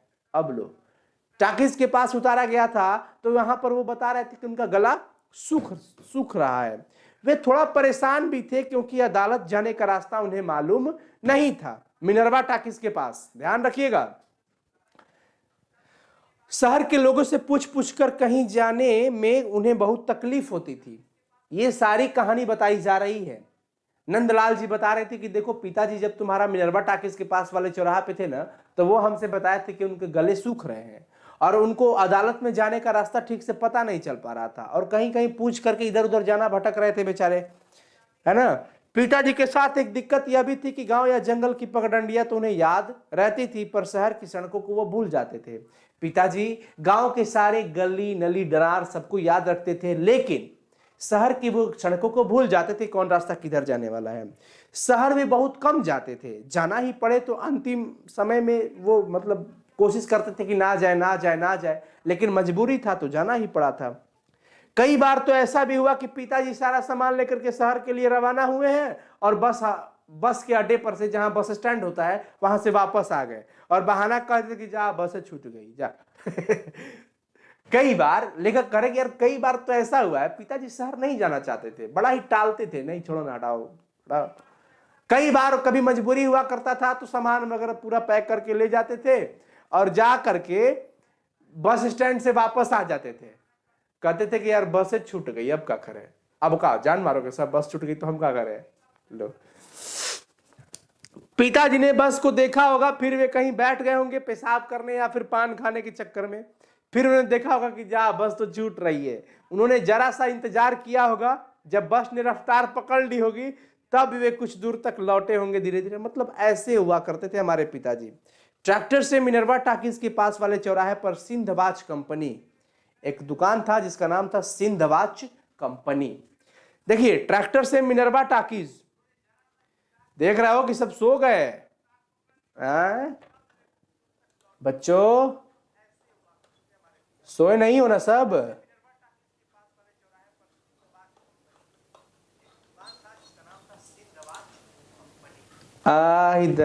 सो गया काजी सब, अभी 10:30 में सो गए सब, ऐसे कैसे होगा। हाँ, अब लो इंटर के बच्चे सोने लगे। बुलाती है मगर जाने का नहीं, निंदिया बुलाती है मत जाओ। नींद आ रहा है रागिनी, बड़ी मार खाओगी। नींद आ रहा है तुमको? है सीरियल देखने वक्त बैठ के आंखें फाड़ के देखेगी सीरियल। चुप रहो, पढ़ाई करो। सोने का नहीं, बुलाती है निंदिया मगर जाने का नहीं। ट्रैक्टर से, चलिए मजाक था, बुरा ना माने, होली है नहीं, होली नहीं है। ट्रैक्टर से मिनरवा टाकिस के पास वाले चौराहे पर सिंधबाज कंपनी के ठीक सामने लगभग 10:07 पर उतरने के बाद से लेकर शाम के 6 बजे तक पिताजी के साथ शहर में जो कुछ भी हुआ मैं सिर्फ अनुमान लगा सकता हूं। बड़ा ही बुरा हुआ। सुबह 7 बजे से लेकर के शाम 6 बजे तक।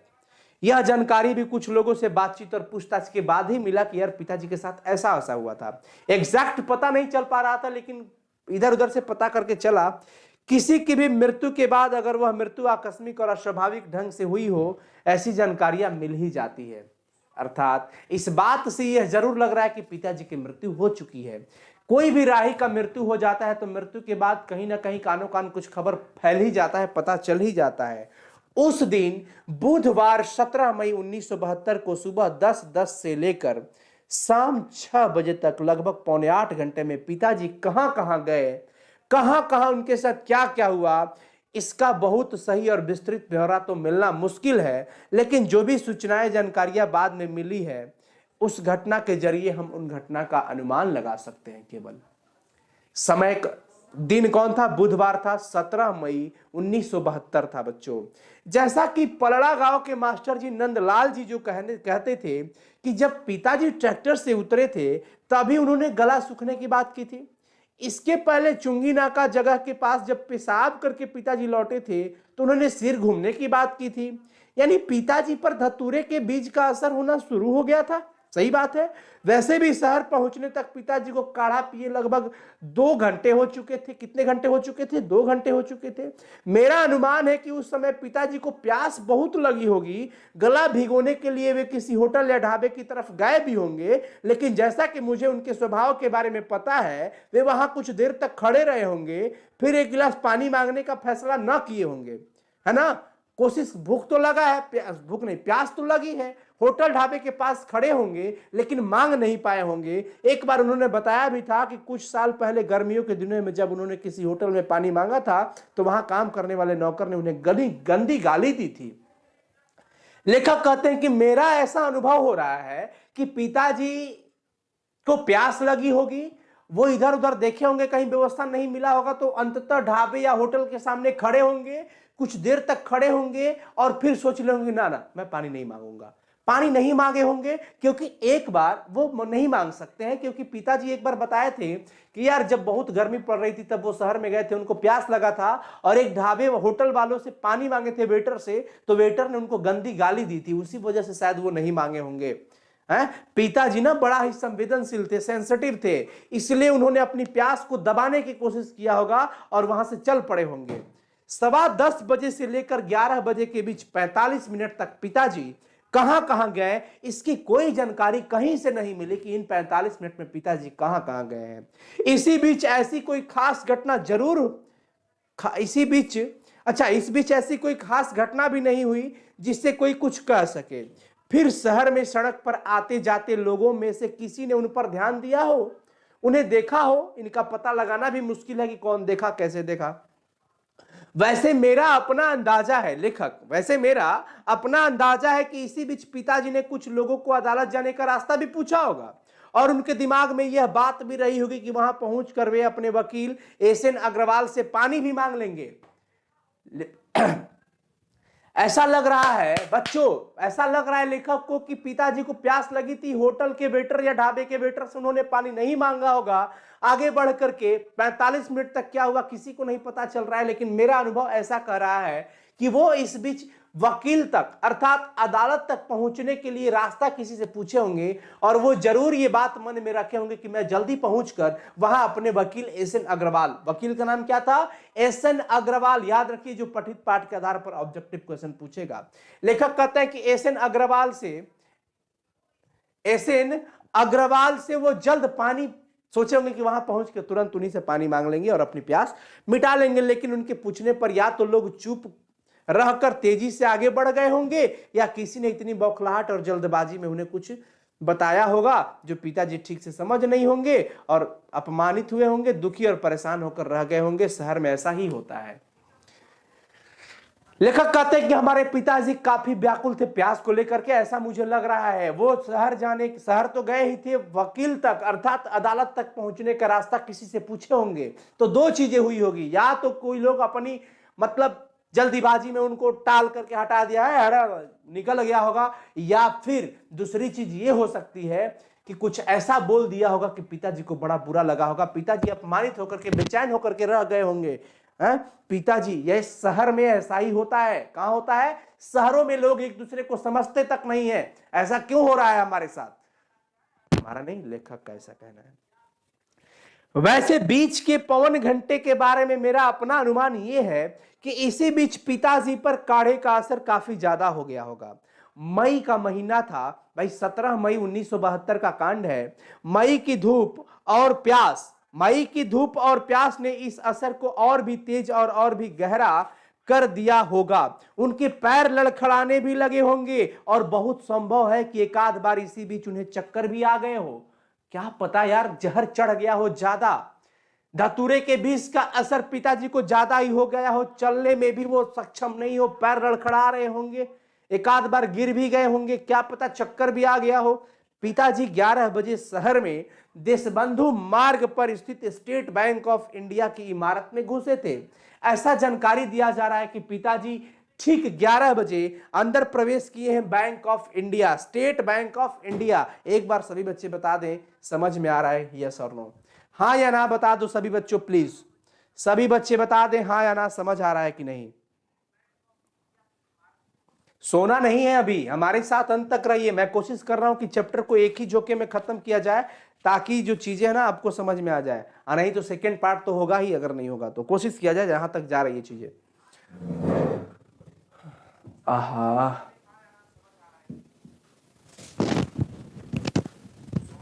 Okay sir, don't worry. हाँ सही बात, अब ना जाके हुआ मजे वाली बात। भाई 11 बजे पिताजी स्टेट बैंक ऑफ इंडिया के महल में घुसे होंगे, इमारत में घुसे हैं। वे वहां क्यों गए इसकी वजह ठीक मुझे समझ में नहीं आता। वैसे हमारे गांव का रमेश दत्त शहर में भूमि विकास सहकारी बैंक में क्लर्क है। हो सकता है पिताजी के दिमाग में सिर्फ बैंक रहा होगा कि किसी बैंक में वो है, तो हो सकता है कि वो भटकते हुए गुजरते हुए सोचे होंगे कि क्या पता इसी बैंक में होगा वो रमेश, चलते हैं मिल लेंगे। हैं, उन्होंने अब तक पानी नहीं पिया था, पिताजी को बड़ी प्यास लगी होगी, अभी तक पानी नहीं मिला होगा उनको, इसलिए उन्होंने सोचा होगा कि रमेश मिल जाएगा बैंकवा में तो रमेश से पानी भी मांग लेंगे, प्यास भी बुझ जाएगी और अदालत जाने का रास्ता भी बता देगा, वो पूछ लेंगे तो। सिर भी घूम रहा है, यह भी कल शाम को उन्हें तिरछ ने काटा था, यह भी वो बता देंगे रमेश को। स्टेट बैंक के कैशियर अग्निहोत्री नाम था। स्टेट बैंक के कैशियर अग्निहोत्री ने बताया कि वह उस समय कैश रजिस्ट्री चेक कर रहा था जब पिताजी आए थे। उसकी मेज पर लगभग 28,000 रुपयों की गड्डियां रखी हुई थी। उस वक्त 11 से 2-3 मिनट ऊपर हुए होंगे तभी पिताजी वहां आए। वहां का वो बैंक का जो कर्मचारी था कैशियर अग्निहोत्री, वही बताया था कि देखिए हमारे काउंटर पर 28,000 रुपए की गड्डी रखी हुई थी, उसी वक्त आपके पिताजी 11:02 या 3 मिनट हो रहा होगा तभी आपके पिताजी आए थे। उनके चेहरे पर धूल लगी हुई थी, चेहरा डरावना था और अचानक ही उन्होंने जोर से कुछ कहा था। अग्निहोत्री का कहना था कि मैं अचानक डर गया भाई, ऐसा वो कर रहे थे। अमूमन ऐसे लोग बैंक के इतने भीतर कैशियर के टेबल तक नहीं पहुंच जाते हैं भाई, यहाँ पे पैसा रखा हुआ है और कोई सामने आकर के आदमी ऐसा बिहेव करे, बैंक में ऐसा नहीं होता है। अग्निहोत्री का यह कहना है कि भाई अगर वो पिताजी को एक आध मिनट पहले से अपनी ओर आता हुआ देख लेता तब शायद न डरता। अचानक देखा, लेकिन हुआ यह कि वह पूरी तरह से कैश रजिस्टर के हिसाब किताब में डूबा हुआ था। तभी अचानक ही पिताजी ने आवाज निकाली और सिर उठाते ही उसे देख करके वो डर गया और चीख पड़ा। कैशियर, उनके चेहरे पर काफी धूल लगा हुआ था, काफी डरावना लगता रहा था। उसने घंटी भी बजा दी, डर करके घंटी बजा दी। बैंक के चपरासी, 2 चौकीदार दूसरे कर्मचारियों के अनुसार अचानक ही कैशियर की चीख और घंटी की आवाज से वे सब डर गए, चौंक गए और उसके तरफ दौड़े। तब तक नेपाली चौकीदार, एक थापा, नेपाली चौकीदार था, थापा जिसे कहते हैं, नेपाली चौकीदार थापा ने पिताजी को दबोच लिया था और मारता हुआ कॉमन रूम की तरफ ले गया था। वो सोचा कि कोई पागल आ गया है, पैसा वैसा छीनने की कोशिश कर रहा है। मारता हुआ नेपाली थापा जो था पिताजी को बड़ी मार मारा, मार करके कॉमन रूम की तरफ ले जा रहा था। एक चपरासी राम किशोर, एक चपरासी था राम किशोर, जिसकी उम्र 45 के आसपास थी, नोट करके रख लेना ऑब्जेक्टिव के लिए। उसने कहा था कि उसने समझा कि कोई शराबी दफ्तर में घुस आया हो सकता है भाई काउंटर पे पैसा वगैरह रखा हो, शराबी घुस आया है या पागल है? और चूंकि उसकी ड्यूटी बैंक के मुख्य दरवाजे पर थी, वो जो थापा नेपाली बॉडीगार्ड था, जो भी चौकीदार था भाई, वो तो वहां पे था। तभी उन्होंने अंग्रेजी में कुछ बोलना शुरू कर दिया। मेन गेट पर ही आपके पिताजी अंग्रेजी में कुछ बोलना शुरू कर दिए थे। इसी वजह से चपरासियों का शक बढ़ गया कि पागल कहां से आ गया। इसी बीच शायद असिस्टेंट ब्रांच मैनेजर मेहता ने यह कह दिया कि इस आदमी की अच्छी तरह से तलाशी ले लेना, तभी बाहर निकलने देना। लो, अब भाई असिस्टेंट मैनेजर ने कह दिया कि देखो ये जो आदमी है ना, इसका बढ़िया से तलाशी ले लो, तब बाहर जाने देना। लो, अब का भाई लोचा हो गया। वैसे चपरासी राम किशोर का कहना था कि पिताजी का चेहरा अजीब तरह से डरावना हो गया था भाई। उस पर धूल जमा हो गई थी, उल्टी की बास आ रही थी, उल्टी की बास आ रही थी। बैंक के चपरासियों ने पिताजी को ज्यादा मारने पीटने की बात से इनकार किया, लेकिन बैंक के बाहर ठीक दरवाजे के पास जो पान की दुकान है, उसमें बैठने वाले बुन्नू का कहना था कि जब 11:30 बजे के आसपास पिताजी बैंक से बाहर आए तो उनके कपड़े फटे हुए थे और निचला होठ कट गया था जहां से खून निकल रहा था। आंखों के नीचे सूजन और कत्थई चकते हो गए थे। ऐसे चकते बाद में बैगनी या नीले पड़ जाते हैं भाई। बैंक के कर्मचारियों ने कहा कि नहीं, उनको नहीं पीटा गया है, बहुत नहीं मारा गया है। लेकिन बैंक के जस्ट बाहर ठीक पान का गुमटी जो लगाया था, पान का दुकान क्या था, उसका नाम था गुन्नू। गुन्नू बताया कि यार मैंने देखा जब तुम्हारे पापा बाहर आए ना, बाहर वो निकले थे तो उनके सारे कपड़े फटे हुए थे, निचला होठ कट गया था और खून आ रहा था, और तो और आंख के नीचे काला सा हो गया था, कत्थई, और पूरा मतलब सूजन सा हो गया था। मतलब उनको पीटा गया था ज्यादा ही। ये बैंक वाले बताएंगे थोड़ी कुटने के बाद, पीटने के बाद। इसके बाद यानी कि 11:30 बजे से लेकर 1 बजे के बीच पिताजी कहां कहां गए, इसके बारे में जानकारी नहीं मिलती। हाँ, स्टेट बैंक के बाहर पान की दुकान लगाने वाला बुन्नू ने एक बात बताया था, हालांकि इस बारे में वह पूरी तरह स्पष्ट भी नहीं था, लेकिन हो सकता है कि स्टेट बैंक के कर्मचारियों से डर की वजह से वह साफ साफ बतलाने से कतरा रहा हो, क्योंकि भाई उसके सामने रहना है। बुन्नू ने बतलाया था कि स्टेट बैंक से बाहर निकलने पर वह शायद पर बहुत जोर डाला। कैसे बोला? निकल कर कहा कि शायद मतलब यहां पे लड़खड़ा गया। पिताजी ने कहा था कि उनके रुपए और कागजात बैंक के कर्मचारियों ने छीन लिया। ला ला ला ला, अब क्या भाई? जो असिस्टेंट मैनेजर था वो ये कहा था कि इस इंसान की तलाशी लेकर के बाहर जाने देना। गुन्नू ने एक बात बताया कि अच्छा शायद तुम्हारे पापा बाहर आए तो ऐसा बोल रहे थे शायद कि उनका पैसा और कागज जो था वो बैंक के कर्मचारियों ने छीन लिया था। ये बात गुन्नू डाउट में होते होते बताया ये बात, ठीक है ना? अब देखो, लेकिन बुन्नू का कहना था कि हो सकता है पिताजी ने कोई और बात कही हो, क्योंकि वो ठीक से नहीं बोल पा रहे थे। शायद उनका निचला होठ तो काफी कट गया था, मुंह से लार भी बह रही थी, उनका दिमाग सही नहीं था, पता नहीं, हो सकता है वो कुछ और कहने की कोशिश कर रहे हो, मुझे कुछ और सुनाई दिया हो। मेरा अंदाजा है कि इस समय तक पिताजी पर काढ़े का असर बहुत ज्यादा हो चुका था। लेखक कह रहे हैं कि अब ऐसा लग रहा है कि अब कुछ ज्यादा ही असर हो चुका था वो धतूरे का काढ़ा पी करके। हालांकि पंडित राम अवतार इस बात से इनकार करते हैं। पंडित राम अवतार इस बात को नहीं मानते हैं। उनका तो कहना था कि धतूरे के बीच तो लोग होली के दिनों में भांग के साथ भी घोंट जाते हैं, हो ऐसा थोड़ी होता है। लेकिन कभी ऐसा नहीं होता। होली मारा होरी करे रघुबीराया वदन, ऐसा सब करते हैं होली के दिन में, भांग पी करके धतूर के बीज मार जाते हैं, धतूरा वगैरह। तो उस समय तो ऐसा नहीं होता है, लेकिन आपके पिताजी के साथ ऐसा क्यों हो गया भाई? मतलब लेकिन कभी ऐसा होता नहीं है आदमी पूरी तरह से पागल हो जाए, ऐसा तो नहीं होता है। पंडित राम अवतार का मानना है कि या तो तिरिच का जहर उस समय पिताजी के शरीर में चढ़ना शुरू हो गया था और उसका नशा उनके दिमाग तक पहुंचने लगा था। हाँ, ये बात सही है। समझ रहे हो बच्चों? समझ रहे हो हाँ या ना?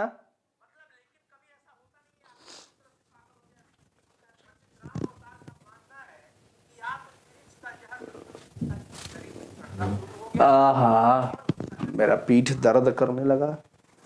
टेंशन नहीं, चलो आगे बढ़ते हैं फिर। ऐसा राम अवतार का मानना था कि भाई असर चढ़ गया है 20 का उनका, या फिर बहुत संभव है कि जब स्टेट बैंक में पिताजी को थापा चौकीदार और चपरासियों ने मारा पीटा था तब उनके सिर के पीछे की कहीं चोट लग गई होगी, या धक्के से उनका दिमाग सनक गया हो। ऐसा भी हो सकता है, क्योंकि नेपालिया थापा जो था बड़ी मार मारा था उनको, है। बड़ा गुस्से आता है ऐसे, जब किसी को, बुजुर्गों को कोई मतलब मारता है पिटता है तो बड़ा अजीब सा लगता है, मतलब मन करता है फोड़ दे उसको। लेकिन मुझे ऐसा लगता है कि उस समय तक पिताजी को थोड़ा बहुत होश तो जरूर था, और वे पूरी कोशिश कर रहे थे कि किसी तरह वे शहर से बाहर निकल जाएं। वो कोशिश हमेशा कर रहे होंगे। शायद रुपए और कागजात बैंक में छीन जाने की वजह से उन्होंने सोचा हो कि अब यहां रहने का कोई मतलब नहीं है। जब पैसे और कागज छीन लिए तो लगता है कि पिताजी यही सोचे होंगे। उन्होंने शायद एक आध बार यह भी सोचा होगा कि वापस स्टेट बैंक जाकर अपने कागजात तो कम से कम मांग लाए। फिर ऐसा कहने की उनकी हिम्मत नहीं पड़ी होगी, वे डर गए होंगे। उन्हें उनके जीवन में पहली बार इस तरह से मारा गया था, अरे बाप रे बाप। इसलिए वो ठीक से सोच पाने में भी सफल नहीं हो पा रहे होंगे। उनका शरीर तो एक तो पहले से ही दुबला था, और बचपन से ही वो उनको अपेंडिसाइटिस की शिकायत थी। अपेंडिसाइटिस बीमारी होती है बच्चों, यह भी हो सकता है, पूछेगा लेखक के पिताजी को कौन सी बीमारी अपेंडिसाइटिस थी। यह भी हो सकता है कि उस वक्त उन पर काढ़े का असर इतना ज्यादा हो गया हो कि वे एक चीज पर देर तक सोच नहीं पा रहे हो। ऐसा भी हो सकता है, दिमाग में हर पर मतलब अजीब अजीब सी चीजें आती होगी। लेकिन मैं यह जानता हूं कि मुझे अच्छी तरह से महसूस होता है कि उनके दिमाग में घर लौट आने और शहर से बाहर निकल जाने की बात हमेशा आई होगी। बार बार कहीं अंधेरे से उभरने वाली भले ही बहुत क्षीण और बहुत धुंधली बात जरूर रही होगी, लेकिन ये बात उनके माइंड में जरूर आया होगा। मेरे पिताजी के मन में ऐसा जरूर आया होगा कि वो जितना जल्द ये कोशिश करे कि जल्दी मैं गांव चला जाऊं, शहर से जल्दी निकल जाऊं, बस गांव पहुंच जाऊं जल्दी। पिताजी लगभग 1:15 बजे शहर के पुलिस थाना पहुंचे हैं बच्चों। थाना शहर के बाहरी छोर पर सर्किट हाउस के पास बने विजय स्तंभ के पास है। थाना जो है शहर के बाहरी छोर पर सर्किट हाउस के पास, वहां पर विजय स्तंभ बना है, उसी के पास है। आश्चर्य यह है कि थाने से बड़ी मुश्किल 1 किलोमीटर दूर अदालत पहुंच सकते थे। बस वहां से बमुश्किल 1 किलोमीटर दूर अदालत ही था। समझ में यह नहीं आता कि पिताजी अगर यहां तक पहुंचे थे, क्या तब तक उनके दिमाग में अदालत जाने की बात रह गई थी, या फिर कागजात नहीं थे इस वजह से नहीं जा पाए।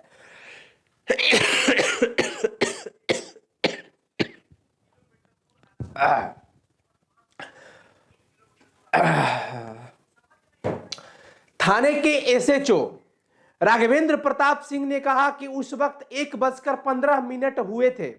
वे घर से लाए गए टिफिन को खोलकर लंच करने की तैयारी कर रहे थे। थाना का जो एसएचओ होता है, राघवेंद्र प्रताप सिंह जी जो थे एसएचओ, वो बता रहे थे कि भैया मैं अपने घर से टिफिन लेकर के आया था, खाना खा रहा था, तैयारी कर ही रहे थे। आज टिफिन में मेरा पराठा के साथ करेला रखा हुआ था। करेले वो खा नहीं पाते और उसी उलझन में थे कि अब क्या करें। लेखक देख रहे कि भाई लेखक नहीं, थाना का एसएचओ कि अरे ये तो पराठा के साथ करेला दे दिया है सब, अब क्या करें, खाए कि ना खाए, सोच रहे हैं वो। तभी पिताजी वहां आ गए। उनके शरीर पर कमीज नहीं थी, पैंट फटी हुई थी। लगता था कि वे कहीं गिरे होंगे या किसी वाहन ने उन्हें टक्कर मारी होगी। थाने में उस वक्त एक ही सिपाही था, गजाधर प्रसाद शर्मा। सिपाही का कहना था कि उसने सोचा कि शायद कोई भिखमंगा थाने में घुस आया है। उसने आवाज भी दी, लेकिन पिताजी तब तक एसएचओ राघवेंद्र प्रताप सिंह की टेबल तक पहुंच चुके थे। एसएचओ ने कहा कि करेलों की वजह से वैसे भी उनका मूड ऑफ था।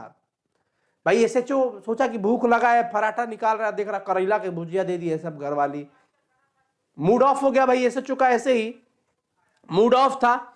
13 साल के विवाहित जीवन के बावजूद पत्नी यह नहीं जान पाई थी कि उन्हें कौन सी चीजें बिल्कुल नापसंद है, और इतनी नापसंद कि वे उन्हें चीजों से घृणा करते हैं। बताइए 13 साल का हमारी बीवी जो है, वाइफवा जो है हमारी, मतलब धर्म पत्नी जो है, अभी तक नहीं समझ पाई कि हमको क्या खाने में अच्छा लगता है क्या नहीं अच्छा लगता। बताइए करेला के भुजिया दे दिए पराठा के साथ, मूड ऑफ हो गया है मेरा। ऐसा ही लेखक कह रहे हैं। किनका मूड ऑफ था? थाना के एसएचओ राघवेंद्र प्रताप सिंह का। उन्होंने जैसे ही निवाला मुंह में रखा, पिताजी बिल्कुल उनके करीब आ गए। पिताजी के चेहरे और कंधों के नीचे उल्टी लगी हुई थी, उसकी बहुत तेज गंध उठ रही थी। एसएचओ ने पूछा कि क्या बात है, तो जवाब में पिताजी ने जो कुछ कहा उसे समझना बड़ा मुश्किल था। जवाब दिए पिताजी, लेकिन एसएचओ समझ नहीं पाते हैं। एसएचओ राघवेंद्र प्रताप सिंह बाद में पछता रहे थे। क्या बात है? तो जवाब में पछता रहे थे कि अगर उन्हें मालूम होता कि यह आदमी बकेली ग्राम का प्रधान और भूतपूर्व अध्यापक है, तो वो उसे थाने में ही कम से कम 2-4 घंटे बिठा लेते। ऐसे चौंका रहे कि अरे बाप, बड़ा अफसोस हो रहा है यार, मुझे पता था कि अगर वो आदमी बकेली गांव का, किस गांव का? बकेली गांव का प्रधान और भूतपूर्व अध्यापक है, तो मैं उसे अपने थाने में ही 2-4 घंटा यहां बैठा लेता, बाहर जाने ही नहीं देता। लेकिन उस समय उन्हें लगा कि यहां कोई पागल आया है, कोई पागल है, और उन्हें खाते हुए देखकर यहां तक घुस आया है। इसलिए उन्होंने सिपाही गजाधर शर्मा को गुस्से में आवाज दी, सिपाही क्या हो रहा है ये सब? ये कौन है? हटाओ इसको जल्दी। सिपाही पिताजी को घसीटता हुआ बाहर ले गया। ओहो हो। गजाधर शर्मा का कहना था कि उसने पिताजी के साथ कोई मारपीट नहीं की थी, और उसने देखा कि जब वे थाने आए थे तब उनका निचला होठ कटा था, ठुड्डी पर कहीं रगड़ा खाकर गिरने से खरोच के निशान थे, और कुहनियां बिल्कुल छील गई थी। बच्चों, वे कहीं ना कहीं गिरे जरूर थे। गजाधर शर्मा जो सिपाही था बता रहा था कि देखिए, मैं आपको पिताजी को भले ही घसीट करके बाहर निकाला, लेकिन मैं मारा नहीं था। जब वो आए थे ना थाने में, तो उनका निचला होठ कटा हुआ था, काफी खून भी निकल रहे थे, और ये यहां पर छिल गया था, और कोहनी भी छिल गई थी। ऐसा ये जरूर जान पड़ रहा था कि वो गिर गए थे।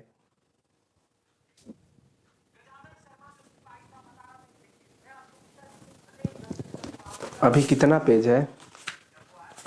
अरे भाई 2 पेज है, उड़ा डाले क्या बच्चों? आप सबका साथ हो तो उड़ा डाले क्या हम लोग? बताओ। 5 पेज हम लोगों ने पढ़ लिया। उड़ा डाले बच्चे हैं इधर? चैट में बताओ सब। हाँ जी, अरे वाह क्या बात है, चलो फिर उड़ा ही देते हैं। अब देखिए, यह कोई नहीं जानता कि थाने से निकलकर लगभग 1.5 घंटे पिताजी कहां कहां भटकते रहे।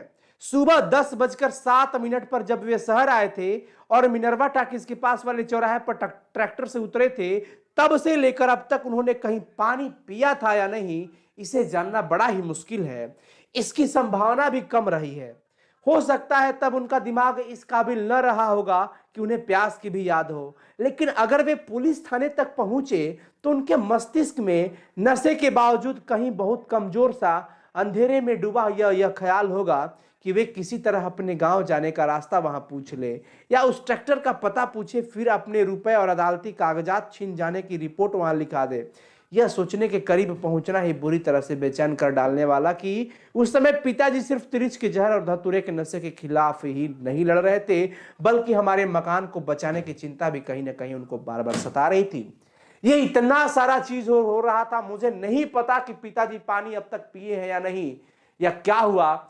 मुझे तो बस इतना लग रहा है, पिताजी को इतना जरूर ध्यान नहीं रहा होगा कि अब गांव कैसे जाए। ट्रैक्टर की भी ख्याल हुई या नहीं हुई मुझे नहीं पता।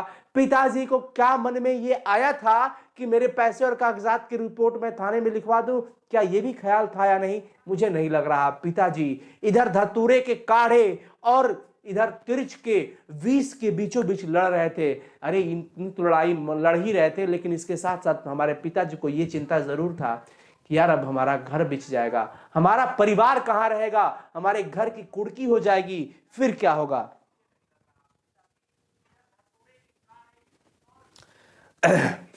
पिताजी कोशिश करते रहे होंगे, सिर्फ एक सपना है, पिताजी इससे जागने और बाहर निकलने की कोशिश जरूर कर रहे होंगे कि मैं इस भ्रम से दूर आ जाऊं, मैं इस नशे से बाहर आ जाऊं। 2:15 बजे के आसपास पिताजी को शहर के बिल्कुल उत्तरी छोर पर बसी सबसे संपन्न कॉलोनी इतवारी कॉलोनी में घिसटते हुए देखा गया था। अब देखिए, एक सबसे बड़ी अब तक की नई खबर आने लगी है कि शहर के उत्तरी छोर पर एक कॉलोनी है जो कि बड़ा ही मतलब अच्छी वीआईपी कॉलोनी कही जाती है, इतवारी कॉलोनी। और इतवारी कॉलोनी में पिताजी को घिसटते हुए देखा गया था।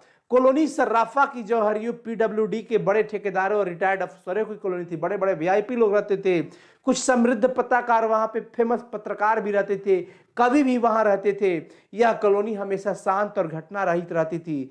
जिन लोगों ने यहाँ पिताजी को देखा था उन्होंने बताया कि उस वक्त तक उनके शरीर में सिर्फ एक पट्टेदार जंघिया बचा था। जिन लोगों ने इतवारी कॉलोनी के लोगों ने पिताजी को वहां पर देखा था, सिर्फ इतना ही बताया कि यार जब हम लोग देखे ना तुम्हारे पिताजी को तो उनके शरीर पर कोई कपड़ा नहीं था, सिर्फ एक जंघिया बच गया था बस। अब देखिए, जिसका नाड़ा शायद टूट गया था और वो उसे अपने मतलब अजीब सा हाल हो गया था ना।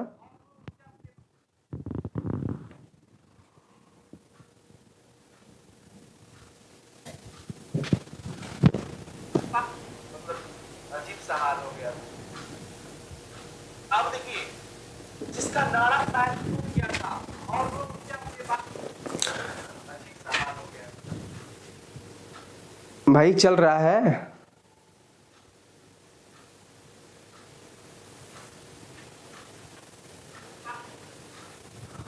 अब आओ अपना तिरंगा वापस लाते हैं, फिर आगे चलते हैं। फिर जिसने भी वहां उन्हें देखा उसने यही समझा कि कोई पागल है। कुछ ने कहा कि वे बीच बीच में खड़े होकर जोर जोर से गालियां बकने लगे थे। बाद में उसी कॉलोनी में रहने वाले एक रिटायर्ड तहसीलदार सोनी साहब और शहर के सबसे बड़े अखबार के विशेष संवाददाता और कवि सत्येंद्र थपलियाल ने बताया कि उन्होंने पिताजी के बोलने को ठीक से सुना था और दरअसल वे गालियां नहीं बक रहे थे, बल्कि बार बार कह रहे थे, मैं Ram Swarath Prasad, ex school headmaster and village of ग्राम बकेली। कवि पत्रकार, देखिए कुछ लोग कह रहे थे कि यार वो गाली बक रहे थे, कुछ लोगों का कहना है कि नहीं नहीं नहीं वो गाली नहीं बक रहे थे, वो ये बता रहे थे कि मैं Ram Swarath Prasad, ex school headmaster and village head of, गांव का प्रधान, ग्राम बकेली, जो कि एसएचओ बता रहा था। कवि पत्रकार थपलियाल साहब ने दुख जाहिर किया। ओहो, दरअसल उसी समय वे अमेरिकी दूतावास की किसी खास पार्टी में संगीत सुनने दिल्ली जा रहे थे, इसलिए वो जल्दीबाजी में थे, चले गए। हाँ, तहसीलदार सोनी साहब का कहना था कि मुझे उस आदमी पर बहुत तरस आया। मैं तहसीलदार, उसी इतवारी कॉलोनी के वीआईपी एक तहसीलदार थे सोनी साहब, वो कह रहे थे कि यार मैं उस आदमी को देखा तो बड़ा तरस आया मुझे, और मैंने लड़कों को डांटा भी, लेकिन 2-3 लड़कों ने कहा कि यह आदमी राम रतन सर्राफ की बीवी और साली पर हमला करने वाला था। कुछ बच्चों ने यह कह दिया। तहसीलदार ने कहा कि ऐसा सुनने के बाद उन्हें भी लगा कि हो सकता है कि कोई बदमाश हो, छेड़ रहा होगा, नाटक कर रहा होगा। लड़के उन्हें तंग करने में लगे थे और पिताजी बीच बीच में जोर जोर से बोलते थे, मैं Ram Swarath Prasad, ex school headmaster, head of ग्राम बकेली, बार बार यही बोल रहे थे पिताजी। अगर हिसाब लगाया जाए तो मिनरवा टाकिस के पास वाला चौराहा, जहां पिताजी ट्रैक्टर से सुबह 10:07 पर उतरे थे, वहां से लेकर देशबंधु मार्ग का स्टेट बैंक, फिर विजय स्तंभ के पास का थाना, शहर के बाहरी इतवारी कॉलोनी को मिलाकर वे अब तक लगभग 30-32 किलोमीटर की बेचारी दूरी तक भटक गए थे हमारे पिताजी। ये जगह ऐसी है जो एक ही दिशा में नहीं है। ये शहर, बाप रे कितना कमाल का शहर था, पिता का जान लेने वाला। इसका मतलब यह हुआ कि पिताजी की दिमागी हालत यह थी कि उन्हें ठीक ठीक कुछ सूझ नहीं रहा था और वे अचानक ही किसी भी तरफ चल पड़ते थे। दिशा अलग अलग थी, वहां पे रास्ताएं अलग अलग थी, रास्ते वो उनका दिमाग सही काम नहीं कर रहा था। जहां तक सराफ की पत्नी और साली को छेड़ने की बात आती है, तो जिसे थपलियाल साहब सच मानते हैं, मेरा अनुमान है कि पिताजी उनके पास या तो पानी मांगने गए होंगे या बकेली जाने वाली, गांव जाने वाली सड़क के बारे में पूछने गए होंगे। तो उसे ऐसा लगा होगा कि भाई उनकी औरत जो होगी डर कर चीखी होगी, ऐसा लग गया होगा कि उनको छेड़ने आ रहे हैं, लेकिन ऐसा नहीं होगा, पिताजी ऐसा नहीं कर सकते थे। कुछ लड़के उनको बीच बीच में ढेले मार रहे थे, परेशान किया जा रहा था उनको। वह जगह इतवारी कॉलोनी से बहुत दूर नहीं है जिस जगह पिताजी को बहुत ज्यादा चोट लगी थी। वह जगह इतवारी कॉलोनी के पास ही है, ज्यादा दूर नहीं है, जहां पिताजी को बहुत चोट लगी थी। नेशनल रेस्टोरेंट नाम के एक सस्ते से ढाबे के सामने की खाली जगह पर पिताजी घिर गए थे। इतवारी कॉलोनी से लड़कों का जो झुंड उनके पीछे पड़ गया था, उसमें कुछ बड़ी उम्र के लड़के भी शामिल हो गए थे। नेशनल रेस्टोरेंट में काम करने वाला एक नौकर, उसका कहना था, जिसका सत्ता नाम था, उसका कहना था कि पिताजी ने गलती यह की थी कि एक बार उन्होंने गुस्से में आकर भीड़ पर ढेले मारने शुरू कर दिए थे। शायद उन्हीं का एक बड़ा सा ढेला 7-8 साल के लड़के विक्की अग्रवाल को लग गया था। विक्की अग्रवाल को वो ढेला लग गया था, पिताजी ने भाई मार दिया। अब तुम 100 ढेले मार रहे हो तो पिताजी एक भी ढेला नहीं मारे हैं? ये कौन सी तुम्हारी ये आदत है? शहर के बच्चे हो, मतलब पागल भी अगर आ जाए तो तुम परेशान कर दोगे किसी भी इंसान को। बेचारे वो किस परिस्थिति से है तुमको क्या पता। तुम ढेले मार रहे हो तो वो एक भी ढेला नहीं मारे। हाँ, ये गलत हो गई कि वो ढेला एक विक्की अग्रवाल नाम के लड़की को लग गया, यही थोड़ा सा गलत हो गया। और फिर वो हल्ला मचा रहे थे। है ना, आगे चल करके यही गड़बड़ हो गया। अब देखिए, ढाबे के मालिक सरदार सतनाम सिंह ने बताया, ढाबा का मालिक कौन था? सरदार सतनाम सिंह।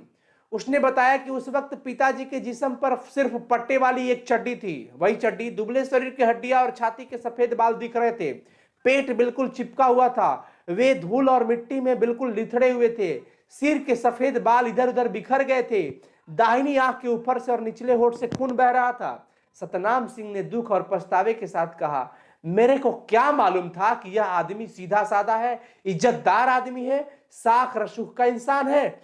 नसीब के फेर में इसकी यह हालत हो गई है। ओहो। वैसे ढाबे में कप प्लेट धोने वाले नौकर हरि का कहना था, देखिए वहां का जो मालिक है वो बड़ा दुख जता रहा है, और उसी ढाबे में प्लेट जो थाली वगैरह धोने वाला जो नौकर है हरि नाम का, उसका कहना था कि बीच बीच में पिताजी भीड़ को अंड बंड गालियां दे देकर के ढेले मारने लगे थे। आओ ससुरो आओ, आओ आओ ससुरो आओ, ऐसे करके बोल रहे थे, एक एक को मार डालूंगा, है फिर वैसे डालूंगा वालो तुम्हारी की, मतलब ऐसे कुछ करके गलत गलत गालियां देने लगे थे। लेकिन मुझे संदेह है कि पिताजी ने ऐसी कोई गाली दी होगी, हमने कभी उनसे गाली नहीं सुना था, पिताजी ऐसा नहीं कर सकते हैं, लेखक को ऐसा विश्वास है। मैं देख, हाँ बस 2 ही पेज बचा है बच्चों। मैं पूरे विश्वास के साथ कह सकता हूं, क्योंकि पिताजी को मैं बहुत अच्छी तरह से जानता हूं, कि इस समय तक उन्हें कई बार लगा होगा कि उनके साथ जो कुछ हो रहा है वह वास्तविकता नहीं है। उन्हें ऐसा लग रहा होगा, उनको बस एक सपना सा लग रहा होगा। पिताजी को ये सारी घटनाएं उल जलूल उटपटांग और बेमतलब लगी होगी, यार चला ये सब हो क्या रहा है। पिताजी को यकीन नहीं हो रहा होगा कि हमारे साथ ऐसा हो रहा है, इतने इज्जतदार लोग के साथ ऐसा हो रहा है। वे इस सब पर अविश्वास करने लगे होंगे। हमें इतना अनुमान है कि हमारे पापा को यह बात विश्वास नहीं हो रहा होगा। उन्होंने सोचा होगा कि यह सब क्या बकवास हो रहा है, ये वो गांव से शहर आए ही नहीं है, उन्हें किसी तिरिच ने नहीं काटा है, बल्कि तिरिच तो होता ही नहीं है, एक मन गढ़ंत और अंधविश्वास है। और धतूरे का काढ़ा पीने की बात तो बिल्कुल हंसने वाली है, वह भी तो एक तेली के खेत में उसका पौधा खोजकर, बाप रे बाप। उन्होंने सोचा होगा और पाया होगा कि भला उन पर कोई मुकदमा क्यों चलेगा, है हमारे ऊपर, हम इतने सीधे साधे इंसान, ये सब क्या हो रहा है मेरे ऊपर, अदालत में जाने की क्या जरूरत है। मेरे पिताजी ऐसा सोचे होंगे। मैं जानता हूं कि सुरंग जैसा लंबा सम्मोहक लेकिन डरावना सपना जैसा मुझे आता था, शायद पिताजी भी को आ रहा होगा। जैसे मैं सपने में व्याकुल हो जाता था, सपने से बाहर आने की कोशिश करता था, मुझे लगता है मेरे पिताजी भी शायद उसी सपने में घिरे हुए हैं। मेरी और उनकी बहुत सी बातें बिल्कुल मिलती जुलती थी। मुझे लगता है कि इस समय तक पिताजी पूरी तरह से मान चुके होंगे कि यह जो कुछ हो रहा है ये सब झूठ है, सब अवास्तविक है। इसलिए वो बार बार उस सपने से जागने की कोशिश कर रहे होंगे जैसे मैं कोशिश करता था। अगर वे बीच बीच में जोर जोर से कुछ बोलने लगते थे या शायद गालियां बकने लगते थे, तो इसी कठिन कोशिश में आवाज के सहारे उस दुस्वप्न से बाहर निकलने की कोशिश कर रहे होंगे। नेशनल रेस्टोरेंट के नौकरों और मालिक सरदार सतनाम सिंह ने जैसा बताया था, उसके अनुसार उस जगह पर पिताजी को बहुत चोट आई थी। हाँ जी सही बात है। उनकी कनपट्टी, माथे, पीठ और शरीर के दूसरे हिस्से पर कई ईंट और ढेले आकर के लगे थे। ओहो। सड़क का ठेका लेने वाला ठेकेदार अरोड़ा के 20-22 साल के लड़के संजू ने उन्हें 2-3 बार लोहे की रॉड से मारा था। कहां गई इंसानियत यार, तुम कैसे इंसान हो सब। शहरों में बसने वाले अपने आप को क्या समझते हो। यहां पे जो लिखा मैं वो बता रहा हूं, कोई दिल पे मत लेना। सड़क का ठेका लेने वाला जो ठेकेदार का लड़का था, संजू नाम था उसका। ऐसा पता चलता है कि संजू ने पिताजी को लोहे के छड़ से, लोहे के रड से मारा था 2-3 बार। ओहो। सत्य का तो कहना था कि इतनी चोटों से कई आदमी तो मर सकता था, लेकिन पिताजी अभी तक, मुझे यह सोचकर एक अजीब सी राहत मिलती है और मेरी फंसती हुई सांसें फिर से ठीक हो जाती है। उस समय पिताजी को कोई दर्द महसूस नहीं होता रहा होगा। मुझे लगा कि जब पिताजी पागल हो गए होंगे तो क्या पता उनको दर्द फील हो रहा होगा कि नहीं। दिमाग तो काम कर नहीं रहे थे, क्योंकि वो अच्छी तरह से पूरे तार्किकता और गहराई के साथ विश्वास करने लग गए होंगे कि यह सब सपना है, जैसे वो हो जाएंगे, सब ठीक हो जाएगा, है? ऐसा दिख रहा होगा उसको। अगर पिताजी ने गुस्से में लड़कों की तरफ खुद भी ढेले मारे शुरू कर दिए, तो इसके पीछे पहली वजह तो यही थी कि उन्होंने यह सोचा होगा, बहुत अच्छी तरह से पता था कि ये ढेले सपने के भीतर जा रहे हैं। मुझे लग रहा है कि पिताजी इस सारी चीजों को सपना समझ रहे हैं। मेरी तरह बिल्कुल, और इससे किसी को चोट नहीं आएगी। ये तो ढेला सपना में जा रहा है। यह भी हो सकता है कि पूरी ताकत से ढेला मारकर वे उत्सुकता और बेचैनी से यह इंतजार करते रहे हो कि जैसे ही वह जाकर किसी लड़के के सिर से टकराएगा उसका माथा नष्ट हो जाएगा और एक ही झटके में उस दुस्वप्न से टुकड़े टुकड़े बिखर जाएंगे और चारों ओर से वास्तविक संसार की बेतहासा रोशनी अंदर आने लगेगी। या हमारे पिताजी ये सोच रहे होंगे कि आओ चलाते हैं, किसी के सर पे जाके लगेगा, खून बहेगा, जब हल्ला गुल्ला होगा तो मैं इस सपने से फिर जोर से चिल्ला करके बाहर आ जाऊंगा, तब मैं पता चलेगा यार असली संसार क्या है। मुझे लग रहा है पिताजी अभी तक कल्पनाओं में डूब रहे होंगे। उनका जोर जोर से चीखना भी दरअसल गुस्से के कारण नहीं था, वे असल में मुझे, छोटी बहन को, माँ को या किसी को भी पुकार रहे थे कि अगर वे अपने आप इस सपने में जग पाने में सफल न भी हो पाए तब भी कोई आकर उन्हें जगा दे। वो बार बार हम लोगों की आवाज लगा रहे थे, माँ, बहन को, हमारी को। वो ये कोशिश कर रहे थे कि मैं चिल्ला चिल्ला करके सपने से बाहर आ जाऊं। एक सबसे बड़ी विडंबना भी इसी बीच हुई। हमारे गांव की ग्राम पंचायत के सरपंच और पिताजी के बचपन के पुराने दोस्त पंडित कंधई राम तिवारी लगभग 3:30 बजे नेशनल रेस्टोरेंट के सामने सड़क से गुजरे थे। अब देखिए अजीब बात, उसी गांव के पिताजी के मित्र पंडित कंधई राम तिवारी। बच्चों हो तो चैट सेक्शन में आ जाओ यार, कुछ लिखते रहो, मुझे मन लगता रहेगा। मुझे ये लगेगा कि तुम हबी हो यहाँ पे। मैं भूत को नहीं पढ़ा रहा हूं, तुम सबको पढ़ा रहा हूं। पंडित कंधई राम तिवारी वहां से गुजरे थे। वे रिक्शे पर थे। सामने इकट्ठी भीड़ को देखा और उन्हें यह पता भी चल गया कि वहां पर किसी आदमी को मारा जा रहा है। पंडित कंधई राम तिवारी रिक्शे पर बैठकर वहां से गुजर रहे थे और वो देखे कि एक भीड़ में किसी को मारा जा रहा है। उनकी यह इच्छा भी हुई कि वहां जाकर देखे कि आखिर मामला क्या है। उन्होंने रिक्शा रुकवा भी लिया, लेकिन उनके पूछने पर किसी ने कहा कि कोई पाकिस्तानी जासूस पकड़ा गया है जो पानी की टंकी में जहर डालने की कोशिश कर रहा था। लो, अब पंडित कंधई राम तिवारी उतर कर पूछे, अरे कौन है, काहे भीड़ लगा है, किसको मारा जा रहा है, कौन है? अरे भाई परेशान मत, तो ये पाकिस्तानी जासूस पकड़ा गया है। अरे वो पानी का टंकी में जहर डालने की कोशिश कर रहा था, बताइए पिटाएगा नहीं, उसे ही लोग मार रहे हैं। ठीक इसी समय पंडित कंधई राम को गांव जाने वाली बस आती हुई दिखी और वो उन्होंने रिक्शे वाले को अगले चौराहे तक जल्दी जल्दी रिक्शा बढ़ाने के लिए कहा। गांव जाने वाली यही लास्ट बस थी।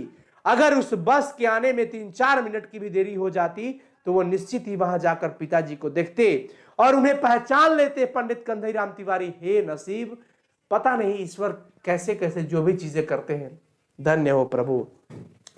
राज्य परिवहन की वह बस हमेशा आधा पौन घंटा लेट रहा करती थी, लेकिन संजोग देखिए कि वो उस दिन गाड़ी समय पर आ गई थी। 3-4 मिनट की भी देरी होती तो पंडित कंधई राम तिवारी पिताजी को देख लिए होते और बचा लिए होते, पहचान लिए होते। गाड़ी बताइए, राज्य परिवहन की गाड़ी डेली आधा घंटा 45 मिनट लेट आया करती थी, लेकिन आज संजोग देखिए कि वो समय पर आई है। सतनाम सिंह का कहना था, जो ढाबा का मालिक था शायद, कहना था कि वह भीड़ नेशनल रेस्टोरेंट के सामने से तब हटी और लोग तितर बितर हुए जब बड़ी देर तक पिताजी जमीन से उठे ही नहीं। उनका यह कहना था कि यार पता है, लोग बड़ी देर तक वहां इकट्ठे थे, तब तक नहीं हट रहे थे जब तक पिताजी ना वहां पे कुछ बोल न रहे होते थे, एक्टिविटी कुछ नहीं कर रहे थे। जब लोगों ने देखा कि पिताजी बहुत देर के बाद जमीन से उठे ही नहीं, तब लोग वहां से हटना स्टार्ट कर दिए। ईंट का एक बड़ा सा ढेला उनकी कनपट्टी पर आकर लगा था। अरे बाप रे बाप, शरीर सिहर जा रहा है। कैसे, मतलब लोग ऐसा। उनके मुंह से खून आना शुरू हो गया था, हो सिर में भी चोटें थी। सतनाम ने बताया कि जब पिताजी बहुत देर तक नहीं हिले डुले तो लड़कों के झुंडों में से किसी ने कहा कि लगता है ये मर गया। ओहो, जब भीड़ छटने के 10-15 मिनट बाद भी पिताजी नहीं हिले डुले तो सतनाम सिंह ने सत्ते से कहा कि एक काम करो, मुंह में पानी के छींटे मारकर देखो कि वो सिर्फ बेहोश तो हो सकता है, बेहोश होंगे तो उठ जाए। लेकिन सत्ते ने पुलिस की वजह से डर रहा था। बाद में सतनाम सिंह ने खुद ही जाकर के एक बाल्टी पानी उनके ऊपर डाल दिया था। दूर से पानी डालने के कारण जमीन की मिट्टी गीली होकर पिताजी के शरीर से लिथड़ गई थी। सरदार सतनाम सिंह और सत्ते दोनों का कहना था कि लगभग 5 बजे तक पिताजी उसी जगह पर पड़े हुए थे। 5 बजे तक, ओहो, आंसू निकल जाएंगे यार। तब तक पुलिस नहीं आई थी। फिर सतनाम सिंह ने सोचा कि कहीं उसे पंचनामा और गवाही वगैरह में न फंसना पड़ जाए, इसलिए उसने ढाबा बंद कर दिया था और डिलाइट टाकीज में आन मिलो सजना फिल्म देखने चला गया था। आन मिलो सजना फिल्म चल रही थी, वो देखने चला गया था। उस समय लगभग 6 बजे थे जब सिविल लाइंस की सड़क की पटरियों पर एक कतार में बनी मोचियों की दुकानों में से एक मोची गणेशवा की गुमटी में पिताजी ने अपना सिर घुसेड़ा। 6 बजा था, एक गुमटी में जा करके वो अपना सिर डालती है। गणेशवा की गुमटी थी। उस समय तक उनके शरीर पर चड्डी भी नहीं रह गई थी। ओहो, वे घुटने के बल किसी चौपाए की तरह रेंग रहे थे, ऐसे ऐसे रेंग रहे थे। शरीर पर कालिख और कीचड़ लगी हुई थी, जगह जगह चोटें लगी हुई थी उनको। गणेशवा हमारे गांव का तालाब के पार वाले टोले का एक मोची है और उसी की दुकान में पिताजी अपना सिर घुसेड़े हैं। उसने बताया कि मैं बहुत डर गया था और मास्टर साहब को मैं पहचान ही नहीं पाया। यार, ऐसा उनका शरीर कैसे ऐसा हो गया? उनका चेहरा काफी डरावना हो गया था और चिन्हाई में नहीं आता था, पहचान नहीं पाता था। मैं डर कर गुमटी से बाहर निकल आया और शोर मचाने लगा। दूसरे मोचियों के अलावा वहां कुछ और लोग जुट गए थे, इकट्ठे हो गए थे। लोगों ने जब गणेशवा की गुमटी के भीतर झांका तो गुमटी के अंदर उसके सबसे अंतरे कोने में टूटे फूटे जूतों, चमड़ों के टुकड़े, रबर और चिथड़ों के बीच पिताजी दुबके हुए थे, डरे हुए थे। उनकी सांसें थोड़ी बहुत चल रही थी। उन्हें वहां से खींचकर बाहर पटरी पर निकाला गया। तभी गणेशवा ने उन्हें पहचान लिया कि अरे, गणेशवा का कहना था कि उसने पिताजी के कान में कुछ आवाजें भी लगाई, लेकिन वे कुछ बोल नहीं पा रहे थे। बहुत देर बाद उन्होंने राम स्वारथ प्रसाद, हेड ऑफ ग्राम बकेली, जैसा कुछ कहा था। ये बात गणेशवा बता रहा था। फिर ये बात बोल करके पिताजी चुप हो गए थे। पिताजी की मृत्यु 6:15 बजे के आसपास हुई थी। नोट कर लेना, पिताजी की मृत्यु लगभग 6:15 बजे के आसपास हुई थी। तारीख थी 17 मई 1972। 24 घंटे पहले इसी वक्त उन्हें जंगल में तिरिच ने काटा था। हाय रे नसीब, कहां से उठाया कहां पटक दिया। मिला जुला करके बातें वही आ गई कि ठीक 24 घंटे, राम अवतार प्रसाद जी की बातें सच साबित होने लगी कि ठीक 24 घंटे पहले तिरिच ने उसी वक्त पर पिताजी को काटा था और अगले ठीक 24 घंटे बाद 19 मई, शायद 17 मई 1972 को शाम 6:15 बजे उनकी मृत्यु हो जाती है। 24 घंटे पहले क्या पिताजी इन घटनाओं और इस मृत्यु का अनुमान कर सकते थे? क्या वे सोचे थे कि ऐसा होगा? पिताजी का शव शहर के मुर्दा घर में पुलिस ने रखवा दिया था। पोस्टमार्टम में पता चला था कि उनकी हड्डियों में कई जगह फ्रैक्चर था। पोस्टमार्टम हुआ तो पता चला कि कई जगह हड्डियां टूटी हुई थी, दाईं आंख पूरी तरह फूट चुकी थी। ओहो, कॉलर बोन टूटा हुआ था। उनकी मृत्यु मानसिक सदमे और अधिक रक्तस्राव के कारण हुई थी। देखिए, पोस्टमार्टम में रिपोर्ट में जो भी बातें आई वो तिरिच से मिलता जुलता बिल्कुल नहीं था। संजोग बस 24 घंटा पहले तिरिच ने काटा था, लेकिन पोस्टमार्टम रिपोर्ट ये कह रहा है प्यारे बच्चों कि उनकी जो मृत्यु हुई है मानसिक सदमा और अधिक ब्लीडिंग की वजह से, खून बहने के कारण हुई है। रिपोर्ट के अनुसार उनका आमाशय खाली था, पेट में कुछ नहीं था। इसका मतलब यही हुआ कि धतूरे के बीजों का काढ़ा उल्टियों द्वारा पहले ही निकल चुका था। उल्टी हो गया था तो काढ़ा निकल गया था। हालांकि थानू कहता है कि अब तो यह तय हो गया कि तिरिच के जहर से कोई नहीं बच सकता। थानू कहता था। ठीक 24 घंटे बाद उसने अपना करिश्मा दिखाया और पिताजी की मृत्यु हो गई। देखिए, फिर लेखक को ऐसा लग रहा है कि भाई विस्खापर ने जो भी तिरिच था वो अपना असर दिखा दिया। पंडित राम अवतार भी यही कहते हैं। हो सकता है कि पंडित राम अवतार इसलिए ऐसा कहते हो कि वे खुद को विश्वास दिलाना चाहते हो कि धतूरे के काढ़े के पिताजी की मृत्यु से कोई संबंध नहीं था। मैं सोचता हूं, अंदाजा लगाने की कोशिश करता हूं कि शायद अंत में जब गणेशवा ने अपनी गुमटी के बाहर पिताजी के कान में आवाज दी होगी तो पिताजी सपने से जाग गए होंगे। उन्होंने मुझे, मां को और छोटी बहन को देखा होगा। फिर वे दातून लेकर नदी की तरफ चले गए होंगे। नदी के ठंडे पानी से उन्होंने अपना चेहरा धोया होगा, कुल्ला किया होगा और इस लंबे बुरे सपनों से दूर आने की कोशिश किए होंगे। भूल गए होंगे इन सपनों को। उन्होंने अदालत में जाने के बारे में सोचा होगा। हम लोगों के मकान की चिंता ने उन्हें परेशान किया होगा। लेकिन मैं अपने सपने के बारे में मैं बताना चाहता हूं जो मुझे अक्सर आता है। वह यूं है कि मैं खेतों की मेड़ गांव की पगडंडी से होता हुआ जंगल में पहुंच गया हूं। मैं रक्षा नाला कीकर के पेड़ को देखता हूं। वह भूरी चट्टान वहां उसी जगह है जो सारी बारिश नाली के पानी में डूबी रहती है। मैं देखता हूं कि तिरछ की लाश उसके ऊपर पड़ी हुई है। मुझे एक बेतहासा खुशी अपने घेरे में ले लेती है। आखिर वह मारा गया। मैं पत्थर लेकर तिरछ को कुचलने लगता हूँ, जोर जोर से उसे मारता हूँ। मेरे पास थानू मिट्टी का तेल और माचिस लिए खड़ा है। तभी अचानक ही मैं पाता हूँ कि मैं उस चट्टान पर नहीं हूँ। थानू भी वहां नहीं है। वहां कोई जंगल ही नहीं है, बल्कि मैं दरअसल शहर में हूं। मेरे कपड़े बहुत ही मैले, फटे और चिथड़ों जैसे हो गए हैं। मेरे गालों की हड्डियां निकली है, बाल बिखरे हैं। मुझे प्यास लगी है और मैं बोलने की कोशिश करता हूं।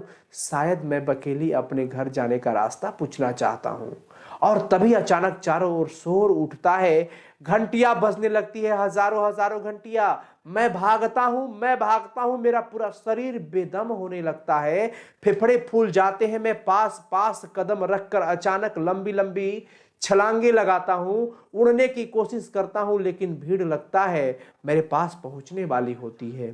एक अजीब सी गर्म और भारी हवा मुझे सुन्न कर देती है। अपनी हत्या की सांसें मुझे छूने लगती है और आखिरकार वह पल आ जाता है जब मेरे जीवन का अंत होने वाला होता है।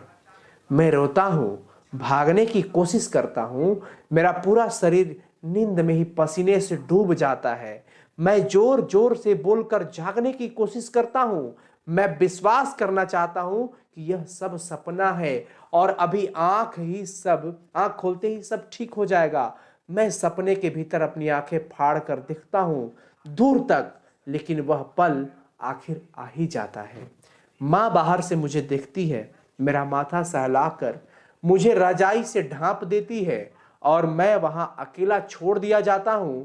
अपनी मृत्यु से बचने की कोशिश में जूझता रहता हूं, बेदम हो जाता हूं, चिखता हूं और भागते रहता हूं। माँ कहती है, मुझे अभी भी नींद में बड़बड़ाने और चीखने की आदत है। लेकिन मैं पूछना चाहता हूं, और यही सवाल मुझे हमेशा परेशान करता है, कि मुझे आखिरकार अब तिरछ का सपना क्यों नहीं आता। एक सवाल, आखिर अब मुझे तिरछ का सपना क्यों नहीं आता। आखिरकार मैं यही पूछना चाहता हूं आप सबसे। प्यारे बच्चों, यह चैप्टर खत्म होता है। तिरछ चैप्टर को वन शॉट हम लोगों ने आज कंप्लीट कर डाला। आशा करते हैं ये चैप्टर का पूरा line by line Hindi explanation आपको अच्छे से समझ में आया होगा। अगर हमारे पॉइंट को आप कॉपी पे नोट किए होंगे तो मैं ये भी डेफिनेटली 110% आपको वादा कर सकता हूं, विश्वास दिला सकता हूं कि आपका एक भी ऑब्जेक्टिव भी नहीं छूटेगा। सब्जेक्टिव का तो आप वाट लगा कर रख दोगे, एक भी सब्जेक्टिव भी नहीं छूटेगा। हालांकि पीडीएफ क्वेश्चंस के लेने के लिए आप जुड़ जाए। चलिए, थैंक यू सो मच बच्चों। समझ गए? बबली, सूर्या, राहुल इधर सब समझ गए ना? Good night everyone, good night, bye. बच्चों, आज के इस स्पेशल सेशन के लिए आप सभी को प्लीज कमेंट ज्यादा से ज्यादा करना इस वीडियो पर और शेयर कर देना इस वीडियो को। आज लगातार कितना घंटा हो गया? 1.25 घंटे की ये हिंदी की क्लासेस, अगर हम इसको 2 पार्ट में करते तो शायद समझ में भी नहीं आता कई सारे बच्चों को। मजा आ गया ना? फिर सभी को ज्यादा से ज्यादा कमेंट करना हमारे अंदर मोटिवेशन और एनर्जी देने के लिए, ताकि फिर मैं आप लोगों के लिए शानदार ऐसा ही अगला सेशन लेकर के आओ। तब तक के लिए चलिए मिलते हैं फिर अगले सेशन में। Thank you so much, God bless you. हंसते रहिए, मुस्कुराते रहिए, स्वस्थ रहिए और मस्त रहिए। और बच्चों ध्यान रखना, अपने संस्कार को बनाए रखना, चरित्रवान बनना, गुणवान बनना, मेहनती बनना, कर्मशील बनना, माता पिता और बड़ों का इज्जत करना। दुनिया जीत जाओगे आप, दुनिया आप जीत जाओगे। सबके घरों में एग्जाम्पल आप ही का चर्चा होते रहेगा। तो हंसते रहिए, मुस्कुराते रहिए। जय हिंद, जय भारत। आपके कमेंट्स का इंतजार बराबर रहेगा और प्यार बनाए रखिए अपने आप इस प्यारा सा यूट्यूब चैनल साइंस संग्रह पे। आप सबके लिए लगातार हमारी टीम हमेशा आप सबके साथ है, किसी भी परिस्थिति में। थैंक यू सो मच बच्चों, love you all, God bless you, bye.